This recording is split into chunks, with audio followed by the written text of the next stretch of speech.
बिस्मिल्लाहिर्रहमानिर्रहीम, अस्सलाम वालेकुम, सुबह बखैर और खुश आमदीद मॉर्निंग विद फरा में। दुआ उम्मीद यही आप जहाँ कहीं हैं बिल्कुल ठीक ठाक हों, ज़िंदगी मज़े सुकून और खैरियत के साथ गुजर रही हो। हज़रत इमाम गज़ाली रहमतुल्लाह अलैह का एक कौल है, उन्होंने कहा कि इंसान और अशख़ास जो हैं वो तीन तरह के होते हैं।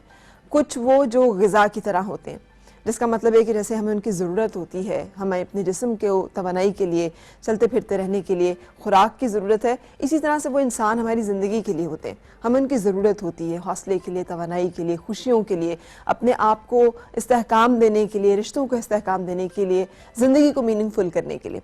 और उन्होंने बताया दूसरे किस्म के जो लोग होते हैं वो दवा की तरह होते हैं। ये वो होते हैं कि जिनकी हमें ज़रूरत पड़ती है जब हमें उनकी ज़रूरत हो, और हमें कोई तकलीफ़ है, हमें कोई परेशानी है, हमें किसी तरह का कोई रंज है, कोई मुसीबत है, वो उससे निकालने के लिए हमें उसमें मावन मददगार हो सकते हैं, वो उसमें हमारे लिए बहुत ज़्यादा मौजू हो सकते हैं, हमें उनकी ज़रूरत जो है वो महसूस होती है।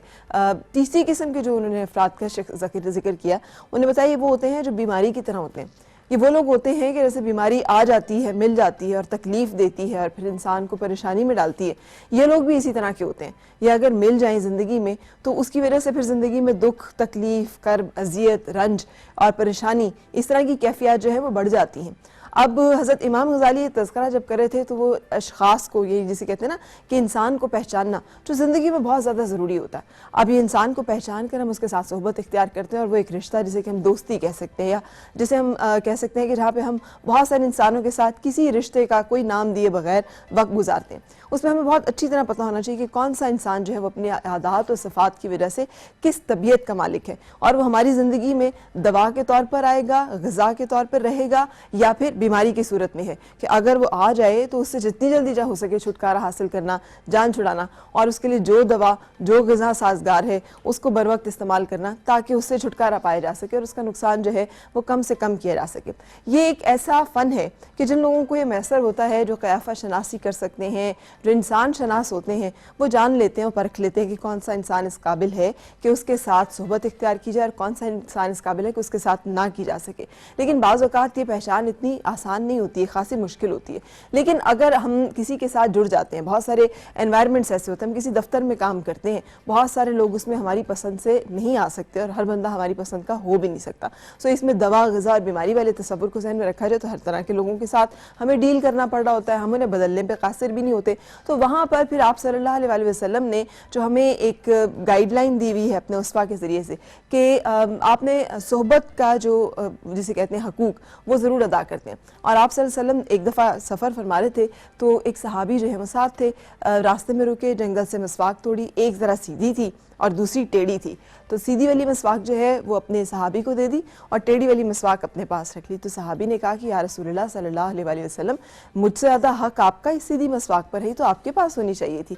तो उन्होंने कहा कि हर शख्स जो सोहबत इख्तियार करेगा, भले वो एक लम्हे की क्यों ना हो, उससे उसके बारे में सवाल किया जाएगा कि उसने उसका हक अदा किया या नहीं किया। तो सोहबत का हक यही है कि दूसरा कोई भी शख्स जो कि हमारे साथ हो किसी मामले में, भले वो दफ्तरी कारोबारी शराकत है, भले वो ज़िंदगी में शराकत दारी है, भले वो कोई रिश्तेदारी है, भले वो हमारा खून का रिश्ता है, या भले वो वक्त हमारा, हम किसी गाड़ी में बैठे हैं और टैक्सी में या बस का ड्राइवर है, या किसी हॉस्पिटल में गए और वहाँ पे काम करने वाला, कोई मुख्तसर सी भी ऐसी रफ़ाकत जो कि हमने किसी के साथ की है, उसमें हमारा फ़र्ज़ बनता है कि हमने उसमें नरमी के साथ, हमने उसमें दूसरे के लिए जिसे कहते हैं नवाजिश के साथ, हमने उसके लिए मेहरबानी के साथ पेश आना है। ये तमाम वो आदात हैं जो कि हम भूलते चले जा रहे हैं, और इनको भूलना जो है वो होता नहीं है, इसलिए कि ये कुछ ऐसी चीज़ें हैं कि जो हमें हमारे मज़हब के ज़रिए से भी बताई गई। और अगर हम देखें तो महज़ब जो अक़वाम हैं उन्होंने इन तमाम चीज़ों को अपनी आदत के तौर पर, अपने शेवे के तौर पर अपनाया हुआ है, इसलिए उनके जो माशरे हैं वो बड़े मरबूत, बड़े मुनज़्ज़म और बड़े एक दूसरे के साथ हमें जुड़े हुए और खुशबाश जो है वो नज़र आते हैं। सो अल्लाह करे कि हम इन चीज़ों को फॉलो कर सकें। आज का जो शो है उसकी तरफ मैं आपको लेके चलूँगी। आज के शो में सबसे पहले तो एक हम बात करेंगे एक ऐसे अक्टूबर का जो महीना है, आपको याद होगा कि ये महीना जो है पाकिस्तान में एक बहुत बड़ी आफत के साथ सिम्बलाइज़ किया हुआ है, चूँकि मैंने तो एक्सपीरियंस भी किया था, खुली आंखों से हमने देखा भी था, तो उसकी याद दिल से महव नहीं होती। अक्टूबर 5 का जो ज़लज़ला है, 8 अक्टूबर का जो ज़लज़ला है, वो 2005 का वो एक ऐसा खौफनाक सानिया था कि जिसने बहुत सारी बस्तियों को तहोबाला कर दिया था। सो आज हमने उस हवाले से एक सेशन रखा है। मतलब उसका ये था, पिछले दिनों भी मैंने बात करने की कोशिश की थी कि हमें पता हो कि हमने अपने घर कैसे बनाने हैं, क्या उन इलाके के लोगों के लिए किया जा सकता है, किया जा चुका है, किया जाना चाहिए जो कि उन इलाकों में मुकीम है। और आज इस हवाले से हमारा पैनल जो है वो आपसे मिलेंगे, जिसमें कि ब्रिगेडियर अबू बकर अमीन बाजवा साहब जो कि एक्टिव डेप्यूटी चेयरमैन है एरा के, और ताहिर शमशाद साहब जो कि वाइस प्रेसिडेंट है नेस्पाक के। ये दोनों अपने अपने डिपार्टमेंट्स और शोबों के हवाले से हमें गाइड करेंगे कि जो मैंने आपके सामने बात रखी है कि क्या कुछ किया जाना चाहिए और क्या कुछ किया जा सकता है, क्या किया जा रहा है। इन तीनों एंगल से हम इनसे मिलेंगे और बात जानेंगे। उसके अलावा आज कुछ बातें जो है वो सेहत से जुड़ी हुई भी हैं। हमारी जिस्म में हड्डियों का रोल बहुत इंपॉर्टेंट होता है और अपनी हड्डियों को ताकतवर मजबूत रखने के लिए और बचाने के लिए ऑस्टियोपोरोसिस से हमें क्या तदाबीर इख्तियार करनी है, ये डॉक्टर ताहिर हमसे शेयर करेंगे जो कि रूमेटोलॉजिस्ट है। और नेस्विटा का पैगाम भी जो कि कह रहे हैं कि ऑस्टियोपोरोसिस से बचना और से बचाव जो है वो बहुत ज़रूरी है, क्योंकि 20 अक्टूबर को ऑस्टियोपोरोसिस डे को उन्होंने का नाम दिया है। और सफ़ेद रंग का लिबास जो वो सिम्बलाइज़ कर रहे हैं कि जैसे सफ़ेद रंग हमारी हड्डियों का भी रंग है। हम दूध जो पीते हैं जो कि कैल्शियम है, जिसके हमारी हड्डियों को मजबूत बनाने में बड़ा मावन मददगार होता है, उसका रंग भी है। इसलिए ख़वातीन चूँकि ज़्यादा इसका शिकार होती है, लिहाजा ख़वातीन के अंदर ये आगे और शऊर ज़रूर मौजूद हो कि उन्होंने अपनी हड्डियों को तवाना तंदुरुस्त रखना है ताकि ज़िंदगी उनकी जो है वो सेहतमंद भी रहे और खूबसूरत भी। सो एक ब्रेक के लिए मैं रुकूंगी और ब्रेक के बाद हम मिलेंगे अपने आज के पहले मेहमानों से।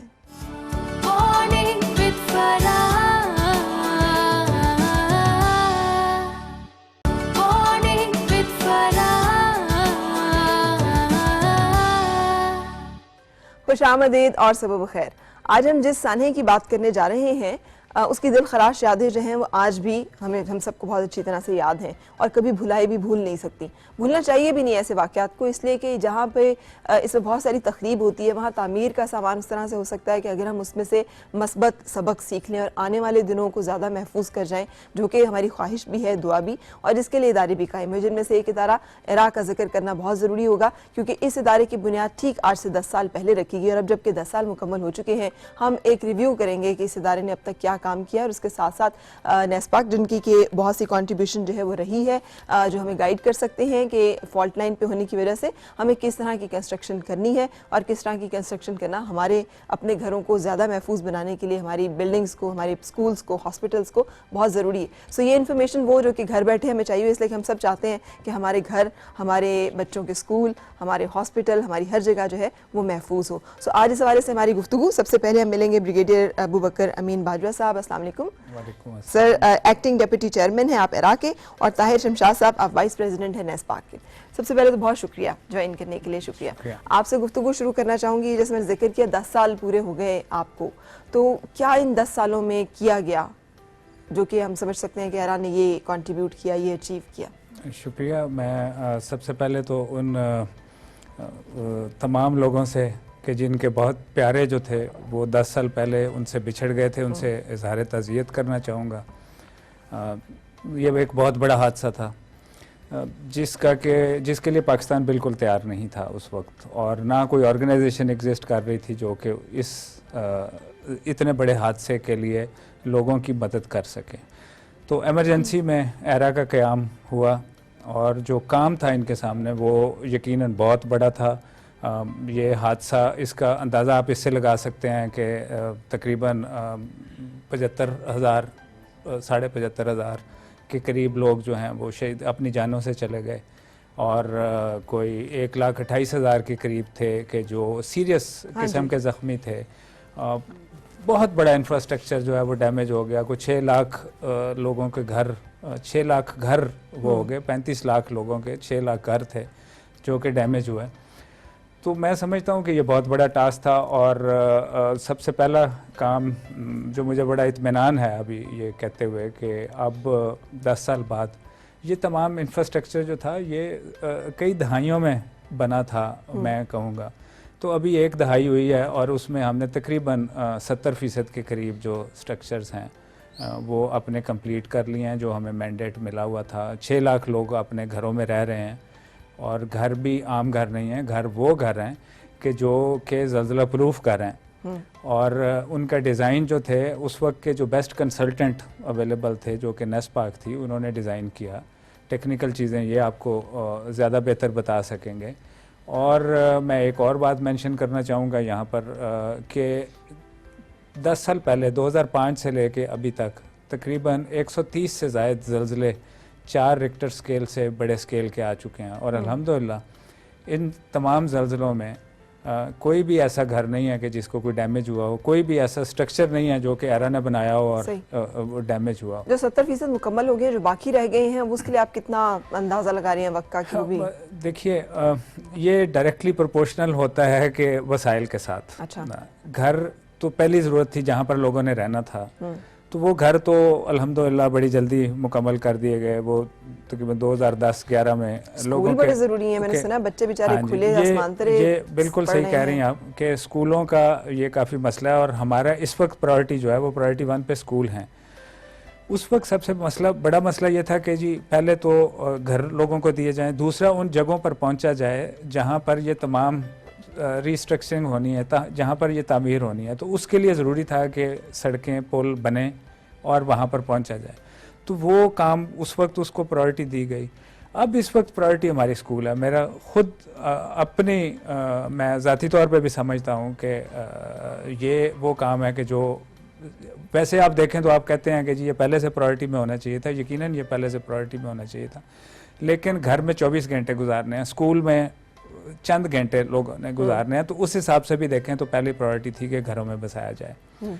तो इस वक्त प्रायोरिटी 1 पे एजुकेशन है। फंड्स वगैरह जो आप कह रहे हैं कि वो तरजीह ये इससे मशरूत है, तो क्या आप समझते हैं कि उस मामले में कोई अब मुश्किलात नहीं है ऐसी दरपेश जिसकी वजह से बाकी फीसद काम जो है उसको मजीद 10 साल नहीं लग जाएंगे, वो जल्दी मुकम्मल हो जाएगा? वो ये मैं इसकी टाइमलाइन मैं इसलिए नहीं दे सकता हूँ क्योंकि वो वसाइल से वो है कि जिस तरह वसाइल मिलते जाएंगे, मुझे 1 साल में मिल जाएंगे, 2 साल में मिल जाएंगे, हम यकीनन उनको चाहेंगे जितनी जल्दी से जल्दी।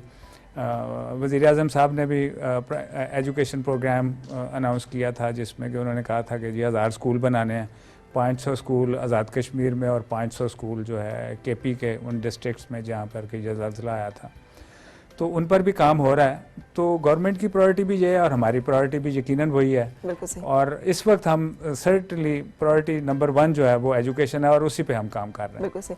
अच्छा, नेस्पाक से मुझे आपका नाम वैसे भी सुनकर कि हमें बहुत ज़्यादा ये एक्सपेक्टेशंस रहती है कि हमें हर बंदे को, हर घर को, हर फर्द को आगाही होनी चाहिए कि हम चूँकि फॉल्ट एरिया में वाक़ हैं जहाँ पे बहुत सारी फॉल्ट लाइंस हैं, पाकिस्तान एक एक्टिव सिस्मिक जोन में वाक़ है, तो हमारी किस तरह की कंस्ट्रक्शन होनी चाहिए? हम आज तक वो ब्रिटिश हमारा जो तर्ज़ तामीर है, जो पुराना हमारा कंस्ट्रक्शन स्टाइल है, जिसमें बहुत सारा गारा, सरिया, ईंटें, कंक्रीट का इस्तेमाल करके, आप समझते हैं कि ये तमाम चीज़ें चलेंगी और यही इस तरह से बनते हुए घर और हाई राइज बिल्डिंग्स जो हैं ये सेफ़ है रहने के लिए? जी, जो पाकिस्तान बिल्डिंग कोड है 2007 में इसमें साइज़मिक प्रोविजंस हमने डेवलप की थी, लेकिन उससे पहले अर्थक्वेक अफेक्टेड एरिया में ये डिफेक्टो इम्प्लीमेंटेशन एक्चुअली उन सारे प्रिंसिपल्स की हुई है। अच्छा। जो इसमें सिलेक्शन की गई थी, जो डिज़ाइंस की, जो घर बने हैं 6 लाख घर जो ब्रिगेडियर साहब ने कहा, उसमें sustainability was the first issue. ठीक है कि आने वाले वक्तों में लोगों ने कमरे ऐड करने हैं, मज़ीद कंस्ट्रक्शन करनी है, तो हम इन लोगों को एम्पावर करें कि ये खुद सीखें कि ये कंस्ट्रक्शन कैसे की जाएगी। तो ये ओनर ड्रिवन अप्रोच के साथ ईरा ने इस काम का आगाज़ किया था और वर्ल्ड बैंक में इसको जो सबसे जो बेस्ट प्रोजेक्ट है उनका उसमें कंसिडर किया जाता है और ये जो हाउसिंग प्रोग्राम है इसको सासाकावा UN का अवार्ड भी मिला। सही। इसमें बेसिकली हमने जो डिज़ाइन गाइडलाइंस जो प्रोवाइड की थी चार्ट्स की फॉर्म में, गाइडलाइंस की फॉर्म में, हमने मॉस्क में जो मॉस्क्स के पेश अमाम थे उनको भी यूज़ किया, हमने टीचर्स को भी यूज़ किया एंड वी ट्राइड कि हम हर आदमी को बेसिकली नॉलेज इम्पार्ट करें। ठीक। और उसके बाद जो है अब नेक्स्ट स्टेप के ऊपर ये बाकी पाकिस्तान में एक्स्ट्रापोलेट होनी है चीज़।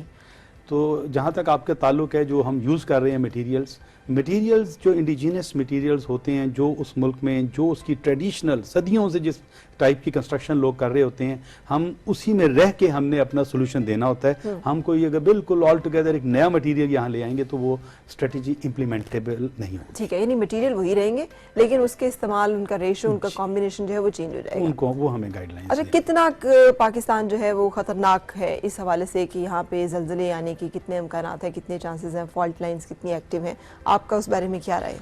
देखिए, लॉस एंजलिस को लोग समझते हैं कि ये बहुत डेंजरस है। दुनिया में 2 लोकेशंस हैं, एक पाकिस्तान और एक Los Angeles, they are identical. इन दोनों जगहों के ऊपर ट्रिपल जंक्शन बनता है जिसमें 3 प्लेट्स जो हैं उसका कॉन्फ्लुएंस पॉइंट है। ठीक है। और कराची से 150 किलोमीटर के ऊपर ये कॉन्फ्लुएंस पॉइंट है।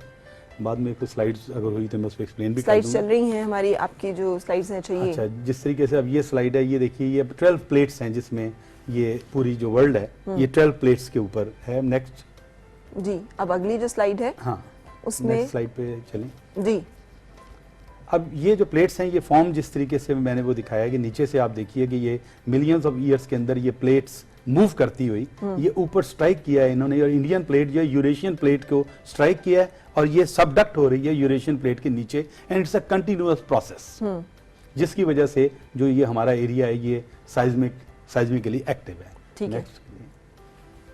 ये जो है ये हमारा मिडल ईस्टर्न जो है बेसिकली ये पूरा फॉल्ट लाइन मैप है जिसमें राइट साइड पे जो आपको डार्क रेड कलर नजर आ रहा है, ये बेसिकली आप देखें कि ये डार्क रेड इसलिए हो गया है बिल्कुल एक्सट्रीम राइट साइड पे जो है ये पाकिस्तान है, और ऊपर जो आपको व्हाइट नजर आ रहा है ये हमारे स्नो कैप्ड माउंटेन्स हैं। ठीक है। अब ये बिल्कुल आप देखिए कि इतनी फॉल्ट लाइंस हैं। अब ये पूरे मिडल ईस्टर्न रीजन में अगर आप देखें तो मैक्सिमम जो है वो आपको ये पाकिस्तान महसूस हो रहा है कि ये सबसे ज्यादा फॉल्ट लाइंस हमारे पास से गुजरी है। नेक्स्ट, अच्छा, ये कराक्रम जो फॉल्ट है ये पास हो रहा है, और ये हमारे जो कराक्रम जो माउंटेन्स हैं ये जिसमें नेपाल में भी अभी जलजला आया है, ये बेसिकली पूरा जो डेंजरस तीन बेल्ट सेकंड डेंजरस बेल्ट है जिसमें सबडक्शन हो रही है यूरेशियन प्लेट के नीचे इंडियन प्लेट की, जिसकी वजह से इस पे। और ये तकरीबन ये जो लाइन है ये पाकिस्तान में किस एरिया में वाक़ है? ये पाकिस्तान के अंदर जो है ये बेसिकली जो हमारा मेन बाउंड्री थ्रस्ट है ये चलता है, ये काला चट्टा पहाड़ जो है इस एरिया से निकलता है, और एक्चुअली तो ये पीछे से आ रहा है कराची से जो इसका ट्रिपल जंक्शन है, और ये यहाँ से मूव करता हुआ ये मरी के पास से रिवर से होता हुआ बालाकोट से ये टर्न लेता है, और बालाकोट से टर्न लेता हुआ पूरे एजे के को क्रॉस करता हुआ फिर ये इंडिया में निकल जाता है। ठीक है। ये अराउंड इसकी लेंथ काफी ज्यादा है, more than 2000 kilometre is the length. जी ठीक है। और यही वो फॉल्ट लाइन है जो एक्टिव हुई थी 2005 में भी। जी। और ये फॉल्ट लाइन मैप हमने बनाया था ये 2005 में अर्थक्वेक जब हुआ लोगों की गाइडलाइंस के लिए, तो आप ये देखिए कि इसमें ये जो बॉटम के ऊपर है ये हमारे मार्गला हिल्स हैं, और ये आप देखिए कि सारी फॉल्ट लाइंस कन्वर्ज हो रही हैं एक ब्लैक लाइन पे। हाँ, ये ब्लैक लाइन पे ऊपर जाके ऊपर से वो टर्न कर रही है, और टर्न करके ये फिर एजे कैसे होती है इंडिया में चली जाती है। तो ये सारी जितनी रिसर्चेज हैं जो यूनिवर्सिटीज़ में इंटरनेशनली हुई वो उस वक्त सारी जितनी रिसर्च थी वो हमने कंसोलिडेट की इस मैप में। Basically geological survey of Pakistan का मैप लेके आ गए। इससे पहले ये मैप नहीं था, ये ज़रूर आपको पता होना चाहिए कि ये सर्वे पहले नहीं हुआ था। ये उस अर्थक्वेक 2005 के अर्थक्वेक के बाद जो बेस्ट कंसल्टेंट पाकिस्तान में अवेलेबल थे नेस्पाक, उन्होंने ये किया था, और उसके बाद ये सारी आगाही हुई, वरना पता ही नहीं था कि पहले ये सर्वे इस तरह नहीं था। और उसके साथ जोनिंग हुई पाकिस्तान की, और वो सारी चीज़ें बहुत सारा कुछ 2005 के बाद हुआ है, और बहुत सारा काम किया है इन्होंने। इसमें जो है जो स्कूल्स और ये कॉलेजेस सेंसिटिव स्ट्रक्चर्स हैं वो तो हर स्ट्रक्चर जो है 7500 साइट से स्कूल्स की हम लोगों ने विजिट की हैं, और उसके ऊपर अगर कोई माइनर फॉल्ट भी जा रहा है तो उसे नोट किया है। अच्छा, तो that is how we moved. ठीक है। अच्छा, ये जो मैं आपसे बता रहा था कि ये इंडियन प्लेट, आप राइट साइड में इंडियन प्लेट है, नीचे अरेबियन प्लेट है, और ये ऊपर यूरेशियन प्लेट है। तो ये कॉन्फ्लुएंस पॉइंट जो है वो जस्ट कराची के 150 kilometre from Karachi under the sea ये बन रहा है हमारा। ठीक है, आगे चलिए।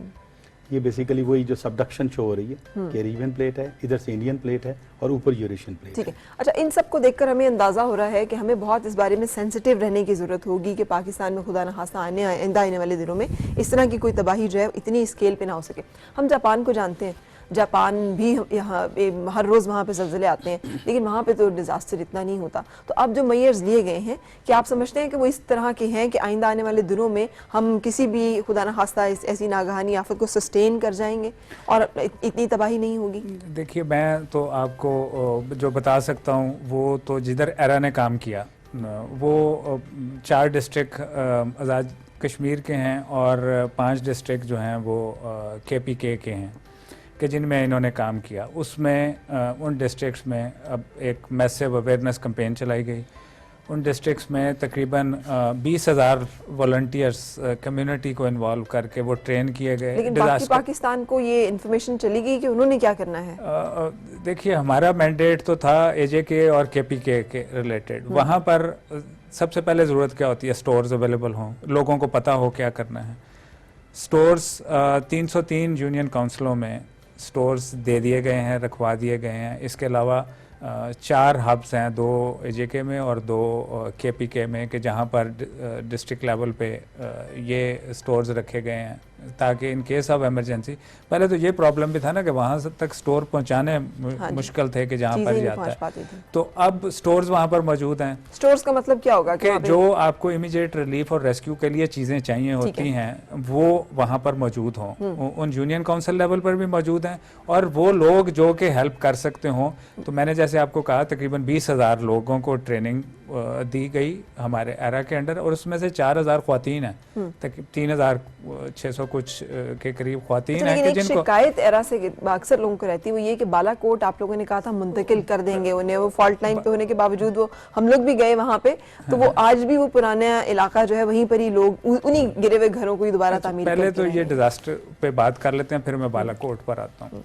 तो उसके अलावा हमने क्या किया कि स्कूलों, कॉलेजों, यूनिवर्सिटियों में अवेयरनेस प्रोग्राम के तहत जाके लेक्चर्स देते हैं हमारे एक्सपर्ट्स, हमारी टीम्स जाती हैं, ना सिर्फ उन इलाकों उनमें बल्कि अभी तो इस्लामाबाद जो भी चाहता है हमारी टीम वहाँ पर चली जाती है और जाके उनको करती है। जो स्कूल हम इनॉग्रेट करते हैं जो उसमें पहले जाके हमारी टीम उधर के स्टाफ को, उधर के बच्चों को ये अवेयरनेस देती है कि उन्होंने इन केस ऑफ डिज़ास्टर क्या करना है, आग की सूरत में क्या करना है, अगर ये अर्थक्वेक आता है, ज़लज़ला आता है तो उसकी सूरत में क्या करना है, फर्स्ट एड की ट्रेनिंग देते हैं। तो ये 3 ट्रेनिंग्स देते हैं। ठीक है, अब आ जाते हैं बालाकोट की। हाँ जी।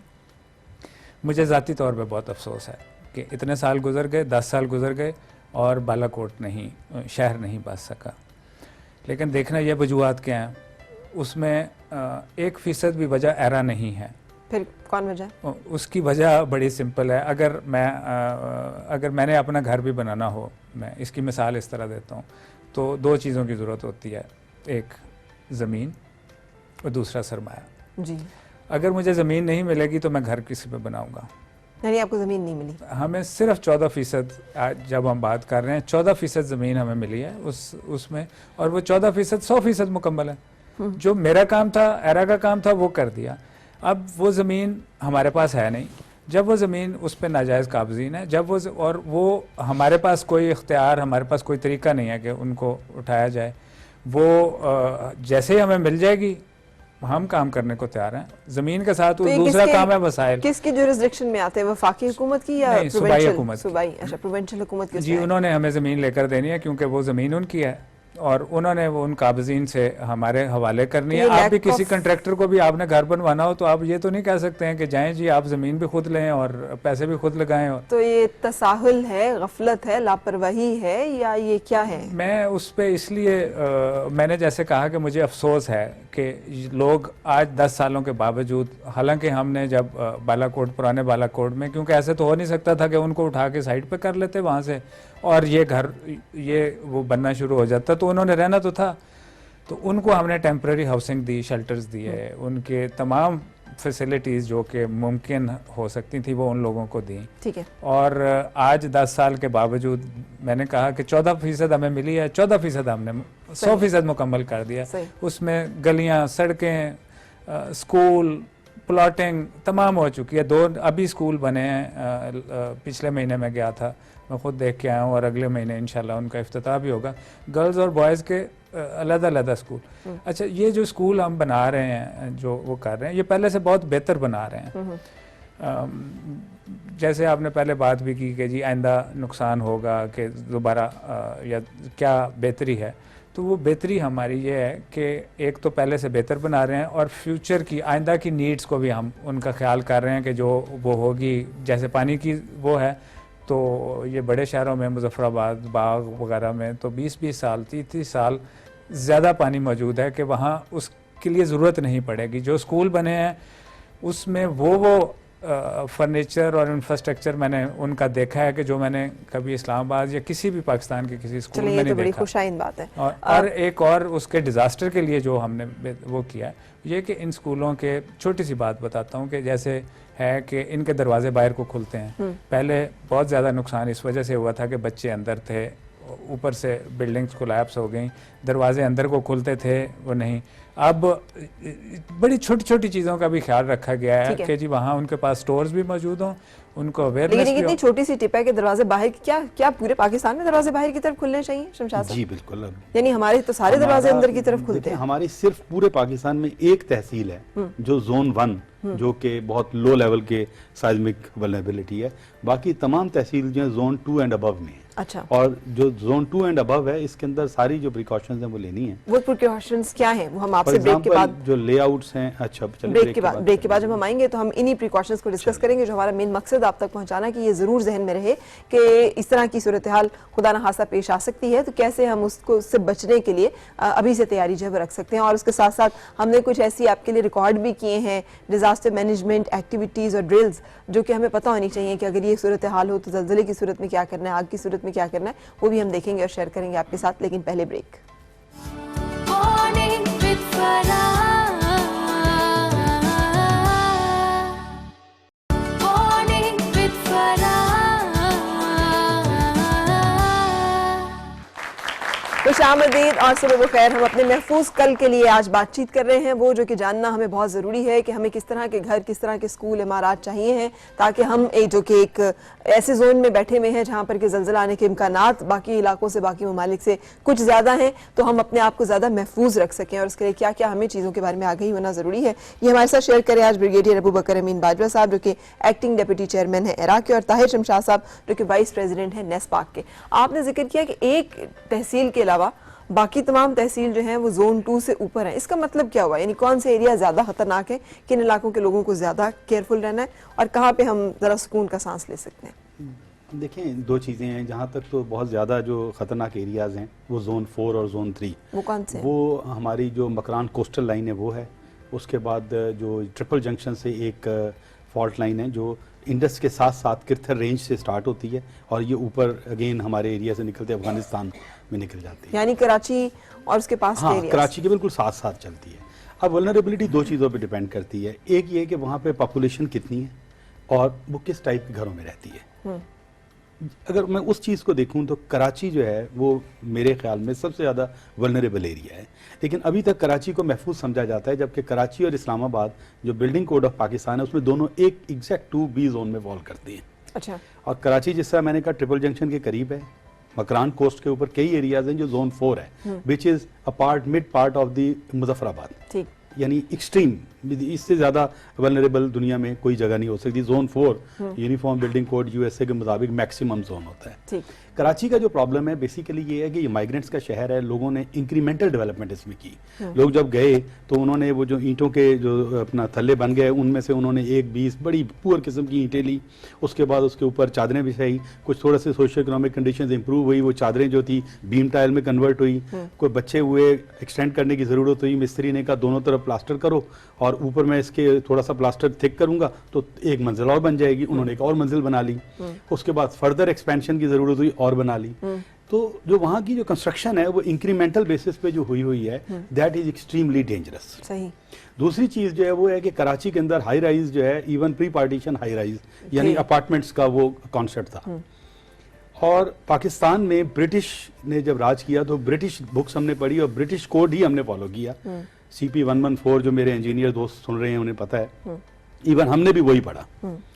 अब ब्रिटिश में, ब्रिटेन के अंदर जलजला नहीं आता, उनके कोड में साइज्मिक प्रोविजंस नहीं थी। तो बेसिकली जो RCC कंस्ट्रक्शन हुई है वो भी बुनियादी तौर पे जो तो ग्राउंड प्लस 1-2 तक है इट्स ओके, बट जो हाई राइज हुई हैं उनको देखने की जरूरत है। देखने की जरूरत है। अब वहाँ तो लोग रह रहे हैं और तो एक बड़ा मतलब इस वक्त जो पाकिस्तान के अंदर टॉप प्रायोरिटी मैं कहता हूँ प्रोएक्टिव जो मैनेजमेंट है, डिजास्टर मैनेजमेंट है, we should go for that instead of just waiting. बिल्कुल सही कि खुदा न खासा कुछ हो जाए तो फिर हम दोबारा स्टडीज शुरू करें। स्टडीज इसी वक्त में होनी चाहिए जबकि हमें पता है कि सिचुएशन क्या है। हाँ, बिल्कुल सही। उसके बाद मैं आऊँगा, इसको क्लासीफाई करूँगा बिल्डिंग कंस्ट्रक्शन टाइप से।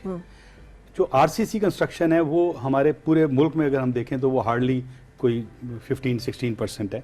बेसिकली ब्रिक मैसनरी की कंस्ट्रक्शन है जो हैदराबाद कोटरी से लेके और सवाई चित्राल का थोड़ा सा एरिया और एक कराची है, यहाँ ब्लॉक मैसनरी का रवाज है। या अब अर्थक्वेक आने के बाद ईरा ने जो ये हॉलो ब्लॉक्स का थोड़ा सा कॉन्सेप्ट जो स्टार्ट हुआ है वो है। ब्रिक मैसनरी के अंदर जो है बेसिकली यानी जो ईंटों की बने हुए ईंटों के, जो हमारे ये क्ले की जो ईंटें हैं इनसे जो बनाते हैं, इनके लिए मैं ज़रूर यहाँ पे गाइडलाइन दूंगा कि इसमें साइज्मिक बैंड्स हैं जो ऐड हुए हैं और साइज्मिक बैंड्स जो हैं, एक प्लिंथ लेवल के ऊपर बैंड है, एक सेल लेवल के ऊपर है जो खिड़की जहाँ से स्टार्ट होती है, फिर एक लिंटल लेवल पे है और एक छत के ऊपर होता है। इसकी मेरे ख्याल है हमारे पास कुछ प्रेजेंटेशंस भी नहीं, मौजूद इसकी नहीं हैं। है। अच्छा ठीक है। क्योंकि मैंने ये बिल्डिंग कोड के ऊपर जो है वो टाइम आपके पास कम था तो इतना ज़्यादा नहीं किया। तो जो मैं अपने मतलब पाकिस्तान के शहरियों को बताना चाहूँगा, जो लिंटल के ऊपर बैंड है ये थ्रू आउट बिल्डिंग में कंटिन्यू होना चाहिए, वो सबसे ज़्यादा इंपॉर्टेंट है। अच्छा, नहीं उसमें कोई तोड़ किसी जगह पे ये यहाँ पे इस नहीं। कमरे में जिस तरीके से लोग क्या करते हैं, खिड़की के ऊपर 6-6 इंच दूर वो एक बीम सा डाल देते हैं, वो बहुत डेंजरस होता है। अच्छा। और उससे वो गिरने का चांस होता है, क्योंकि जो एजेस होती हैं किसी भी खिड़की या दरवाजे की, वहां से क्रैक स्टार्ट होते हैं अर्थक्वेक की सूरत में। अच्छा। तो जब आप उसको बैंड को चारों तरफ से मुकम्मल कर देते हैं, जो 6 इंच कम से कम थिक वाइड हो और 6 इंच थिक हो, वो बहुत जरूरी है। ठीक है। और अगर छत जो है वो आरसीसी की नहीं है तो फिर छत के लेवल के ऊपर भी बैंड चाहिए और प्लिंथ लेवल पे। तो ये 3 बैंड जो हैं, जो इन पे अगर लोग ध्यान दें तो ये जो उनके स्ट्रक्चर्स हैं, जो मैसनरी स्ट्रक्चर जो कॉमन आदमी बनाता है, वो साइज्मिक रेजिस्टेंट हो जाता है और वो मजबूत हो जाते हैं। और इसमें कॉस्ट कितनी बढ़ जाती है? ये जो आप तजवीज़ कर रहे हैं, इसमें कितना खर्चा ज़्यादा हो जाएगा? इसमें अराउंड जो ओवरऑल बिल्डिंग की कॉस्ट है, अगर हम सारा चीज़ मिलाएं तो वो हार्डली 5 to 6% है जो ऐड हो जाता है। जो ऐड हो जाता है, सिर्फ 5-6% इजाफा करने से हम कम से कम ये सोच सकते हैं हमने तो अपनी तौर पे बेहतरीन कोशिशें करी, फिर अल्लाह के हवाले कर सकते हैं हम अपने आप को। अच्छा, प्रिकॉशंस इसके अलावा भी कुछ आप प्रिकॉशंस देखिए, राइट फ्रॉम द बिगनिंग जो हमारा जो ज़मीन है, सबसे पहले तो जब हमने बुनियाद रखनी है वो फर्म होनी चाहिए। जब कोई मिस्त्री या मजदूर जो जब खोदता है तो खुद ब खुद जो सख्त ज़मीन होती है उसके अंदर एक निशान सा आता है जो फील करता है आपको कि ये मजबूत ज़मीन है। ठीक है। अगर वो फिल है तो फिल को आपको रिमूव करना पड़ता है, उसे प्रॉपर कंपैक्ट करते हैं। उसके बाद कम से कम 6 इंच का जो ये रिवर रन मटेरियल, गैड़ा मटेरियल कॉमन जुबान में से कहते हैं, या सैंड की लेयर, वो डाल के और स्टार्ट करें। और अगर नॉर्मल मकान कोई आदमी बना रहा है तो उसको भी कम से कम 2.5-3 फीट जो है उसकी फाउंडेशन की विड्थ रखनी चाहिए। अच्छा, वो जो डेप्थ या विड्थ? अच्छा, डेप्थ जो है वो भी तकरीबन 2 फीट 2.5 फीट होनी चाहिए। लेकिन जो विड्थ में मैं इसलिए कह रहा हूँ कि कराची के अंदर फॉर एग्जांपल मैं हमेशा उसको इसलिए फोकस करता हूँ कि उसकी पॉपुलेशन बहुत ज़्यादा है। सही। और दूसरा उसके अंदर जो स्लम्स हैं इर्द गिर्द, मैं खुद स्लम अपग्रेडेशन पे प्रोजेक्ट मैनेजर रहा मैं 80s में, तो उस वक्त जो स्लम्स की जो पॉपुलेशन थी 32 लाख थी, और अब तो वो और बहुत ज़्यादा हो चुकी होगी। तो वो इसलिए मैं बार बार वो कराची की तरफ आता हूँ। वो क्या करते हैं कि ब्रिक लेते हैं और एक ब्रिक जो है उसको चौड़ाई के रुख पे रखते हैं और बाकी जो है ना वो ऊपर से उठा के दीवार खड़ी करके इस पे मकान बने हुए हैं वहाँ। अच्छा। जो मैं बचपन से खुद भी वहाँ पे, क्योंकि मैं NED से ही पढ़ा हूँ, तो मैंने वहाँ की कंस्ट्रक्शन प्रैक्टिस देखी हैं। जब भी तसव्वुर आता है तो मुझे सबसे ज़्यादा खौफ जो है वहीं से आता है। सही। अच्छा, मुझे बताइएगा कि सॉइल इवैल्यूएशन किस हद तक ज़रूरी है कि अगर कोई समझ रहा है कि उसने घर बनाना है या हाई राइज बिल्डिंग है तो उनको अपनी ज़मीन की वजह से, जैसे आप कह रहे हैं कि सिर्फ क्या हमें खुदाई से ही अंदाज़ा हो जाए और ठेकेदार अगर बना रहा है तो हमें बता दें नहीं जी ठीक था सब कुछ? देखिए, ये तो मैं सिंगल स्टोरी आम नॉर्मल घर के लिए बात कर रहा हूँ, लेकिन जो स्ट्रक्चर्स हैं 2 चीज़ों में क्लासीफाई करते हैं, एक सेंसिटिव स्ट्रक्चर्स कहलाते हैं और एक नॉन सेंसिटिव। जो घर हैं ये जो सिंपल सिंगल यूनिट घर, ये नॉन सेंसिटिव स्ट्रक्चर्स में आते हैं। अगर आपने कोई स्कूल बनाना है, कोई हेल्थ बिल्डिंग बनानी है, कोई इंस्टीट्यूशनल बिल्डिंग बनानी है, उसके लिए जो कोर्ट की रिक्वायरमेंट और अथॉरिटीज़ की रिक्वायरमेंट है कि जियोटेक इन्वेस्टिगेशन मस्ट है। ठीक है। उस पर कोई रिस्क नहीं लिया है। बिल्कुल सही। इसी तरह हाई राइज में भी इन एनी केस आप जियोटेक्निकल इन्वेस्टिगेशन रिपोर्ट के बगैर और जो डिज़ाइन है उसको एक और कंसल्टेंट से वेटिंग कराए बगैर आप हाई राइज बिल्डिंग नहीं जा सकते। अच्छा, कुछ हमारे पास स्लाइड्स मौजूद हैं जिसमें आपने कुछ ऐसी गलतियों की निशानदेही की है जो कि हम अपनी कंस्ट्रक्शन में कर रहे होते हैं, वो बड़ी इंपॉर्टेंट है जानना हमारे लिए। बेसिकली तो ये जो पहली चीज़ है कि इट्स नॉट अर्थक्वेक, ये बैड डिजाइन है जो किल करता है लोगों को, अर्थक्वेक किल नहीं करता। ठीक है। तो बेसिकली अब ये जो साइड पे बिल्डिंग देखिए कि इसमें कितने लंबे लंबे कॉलम्स हैं and it is extremely vulnerable building. अच्छा। तो जस्ट उसकी उसको सही शो किया। अब ये जो स्ट्रीट है ये बिल्कुल एक नैरो स्ट्रीट है और ये जो अगर खुदा न खास्ता मदीना मार्केट मुजफ्फराबाद में इवैक्यूएशन नहीं हो सकी थी, क्योंकि मैं तो 10 अक्टूबर 2005 को I was assigned this task, तो मैं वहाँ था। और इवैक्यूएशन क्यों नहीं हो रही थी कि उसकी जो गलियां थी वो 6-6 फीट चौड़ी थी। रिजल्ट ये है कि जब 3-4 मंजिला बिल्डिंगें गिरी तो वो गलियां जो है वो बंद हो गई और ये जो डिज़ाइन है ये चीज़ अब बहुत लेकिन ये तो पुराने- हमारे जितने पुराने कह लें या फिर इंटीरियर्स के जितने इलाके हैं शहरों के, वो तो तकरीबन सारे इसी तरह की कंस्ट्रक्शन है। अब फिर उसका क्या होगा? उसके लिए इसकी जो वो एग्जैक्टली नंबर एक तो इनके जो स्ट्रक्चर्स हैं उनकी स्टडी करनी बहुत ज़रूरी है। जो डेंजरस स्ट्रक्चर्स हैं उनको आइडेंटिफाई किया जाए और इसी वक्त इसको नॉर्मल टाइम्स के अंदर हम इन चीज़ों के ऊपर वर्किंग करें। ठीक है। सेकंड जो है उसमें वो जो ब्रिगेडियर साहब कह रहे हैं डिजास्टर मैनेजमेंट की जो ड्रिल्स हैं वो चीज़ें हैं, इन लोगों को पता होना चाहिए कि what are their issues and what are their problems. ठीक है। और ये दो चीजें जो कि हमने यहाँ पे पॉइंट आउट की ब्रेक के लिए, ये मजीद भी कुछ है जो कि आपने जी, बताया? तो इसमें जो खस्ता राइट हाल साइड की बिल्डिंग है इसमें आप देखिए कि एक बिल्डिंग राइट पे नीचे है और एक बिल्डिंग जो है वो ऊपर है। ये बहुत ज्यादा कॉमन ट्रेंड है कि बिल्डिंग्स आपस में मिली हुई होती हैं और एक आदमी 4 मंजिला पे चला जाता है और एक 2 मंजिल पे होता है। इस किस्म की जो चीजें हैं ये काफी डेंजरस होती हैं। अच्छा। क्योंकि इसमें जब अर्थक्वेक आता है जो स्टिफनेस है उसमें जो बिल्डिंग निकली हुई है ऊपर वो बहुत डेंजरस हो जाती है और वो दूसरी बिल्डिंग के ऊपर फॉल कर सकती है, गिर सकती है। अच्छा।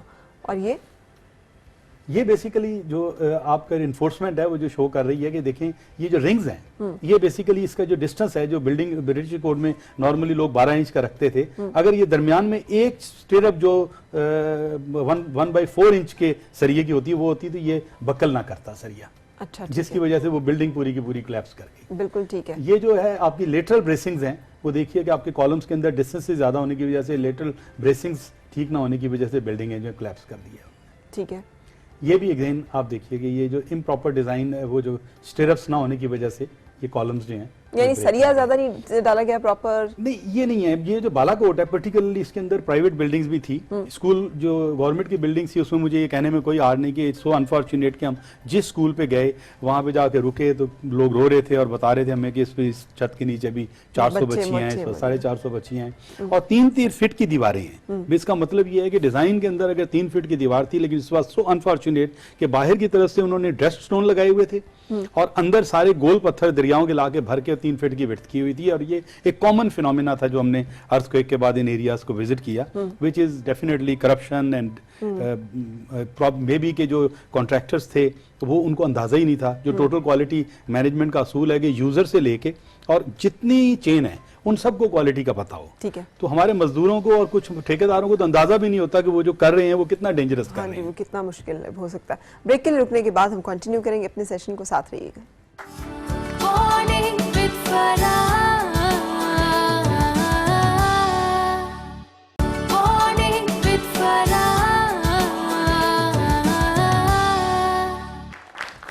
अपने आने वाले कल को महफूज बनाने के लिए हम बात कर रहे हैं आज कि किस तरह से अपने घरों को ज़्यादा अच्छी तरह से कंस्ट्रक्ट कर सकते हैं ताकि हम जल्जले से महफूज रह सकें। और कुछ जल्जले के हवाले से बातचीत की क्या किया गया। एरा जो कि एक इदारा कायम हुआ जिसने 10 साल मुकम्मल किए इस अक्टूबर में और 10 साल ही पूरे हुए अक्टूबर के जल्जले को 2005 के। सो इस हवाले से हमारी बातचीत जो है ब्रिगेडियर अबू बकर अमीन बाजवा साहब से जो कि एक्टिंग डिप्टी चेयरमैन है एरा के, और ताहिर शमशाद साहब जो कि शेयर कर रहे हैं कंस्ट्रक्शन की टिप्स।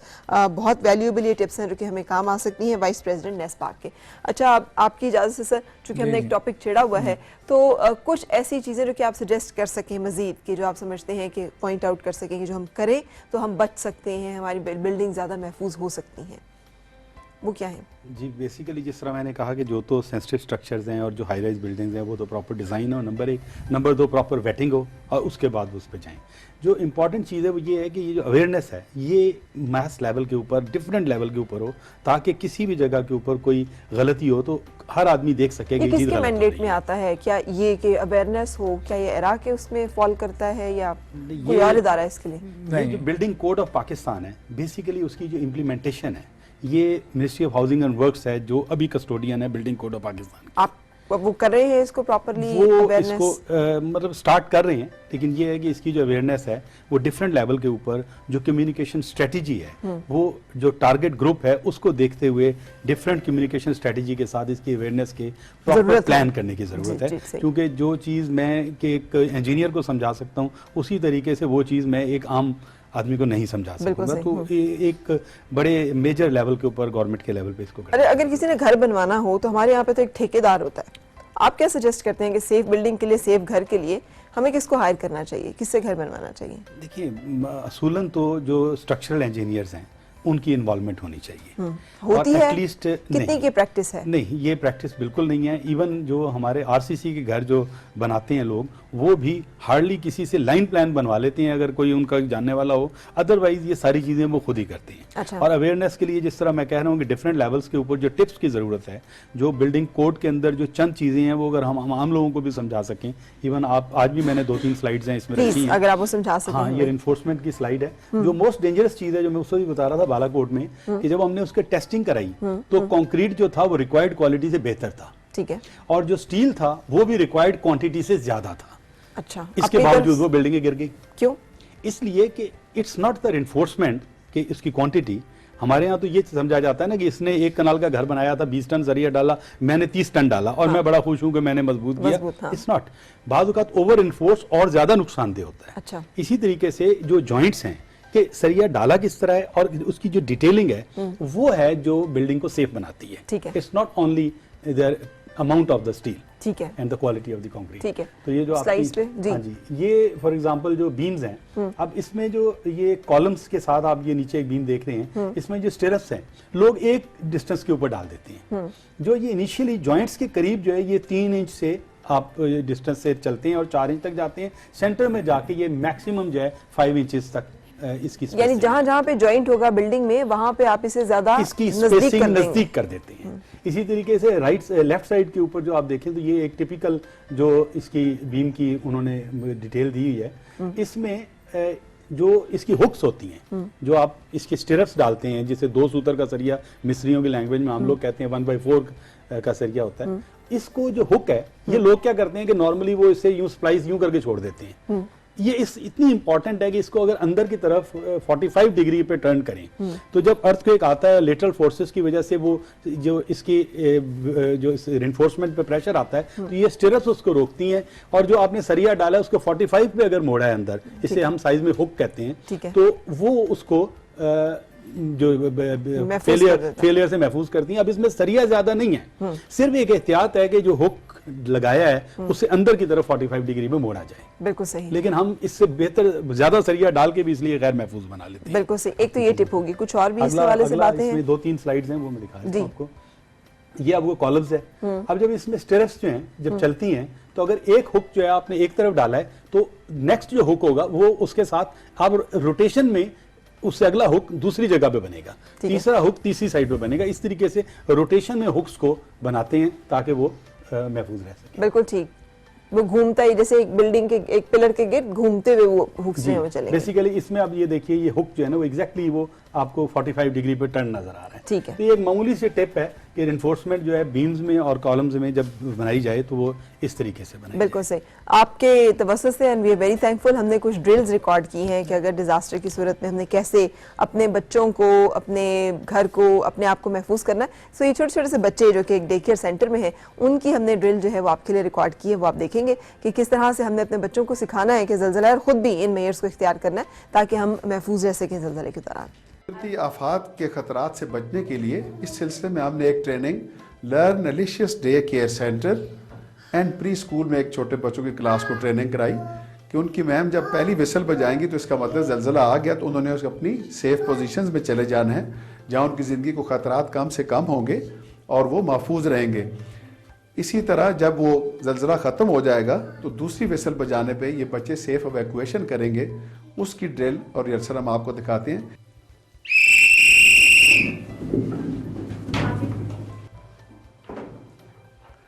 अब ये सारे बच्चे पहली विसल पे खतरे के एक स्टडी टेबल के नीचे चले गए। खुदा न खास्ता कोई चीज़ इनके ऊपर गिरती है तो भी इनको नुकसान कम से कम होने का खतरा है। कुछ बच्चे टेबल के नीचे चले गए हैं, जो बच्चे टेबल के नहीं साथ पास जा सके अभी हम टेबल उठा के आपको दिखाएंगे, वो दीवार के साथ एक आइडेंटिफाइड सेफ लोकेशन पे चला गया है। इसको और जगह टेबल के नीचे नहीं मिली तो ये सेफ स्पेस या लाइफ स्पेस जिसे कहते हैं, इसको हमने या ट्रायंगल ऑफ लाइफ वो आइडेंटिफाई की हुई है, उस जगह पे जाके इसने सेफ पोजीशन ले ली है। तो इंशाल्लाह ये किसी किस्म के ख़तरे से मैक्सिमम या ज़्यादातर महफूज रहेगा। अब ज़लज़ला ख़त्म हो गया है, अब इनकी मैम 2 विसल बजाएंगी जिससे पता चलेगा, इनको एक वार्निंग मिल जाएगी ख़त्म हो गया, अब सेफ एवैक्यूएशन करनी है।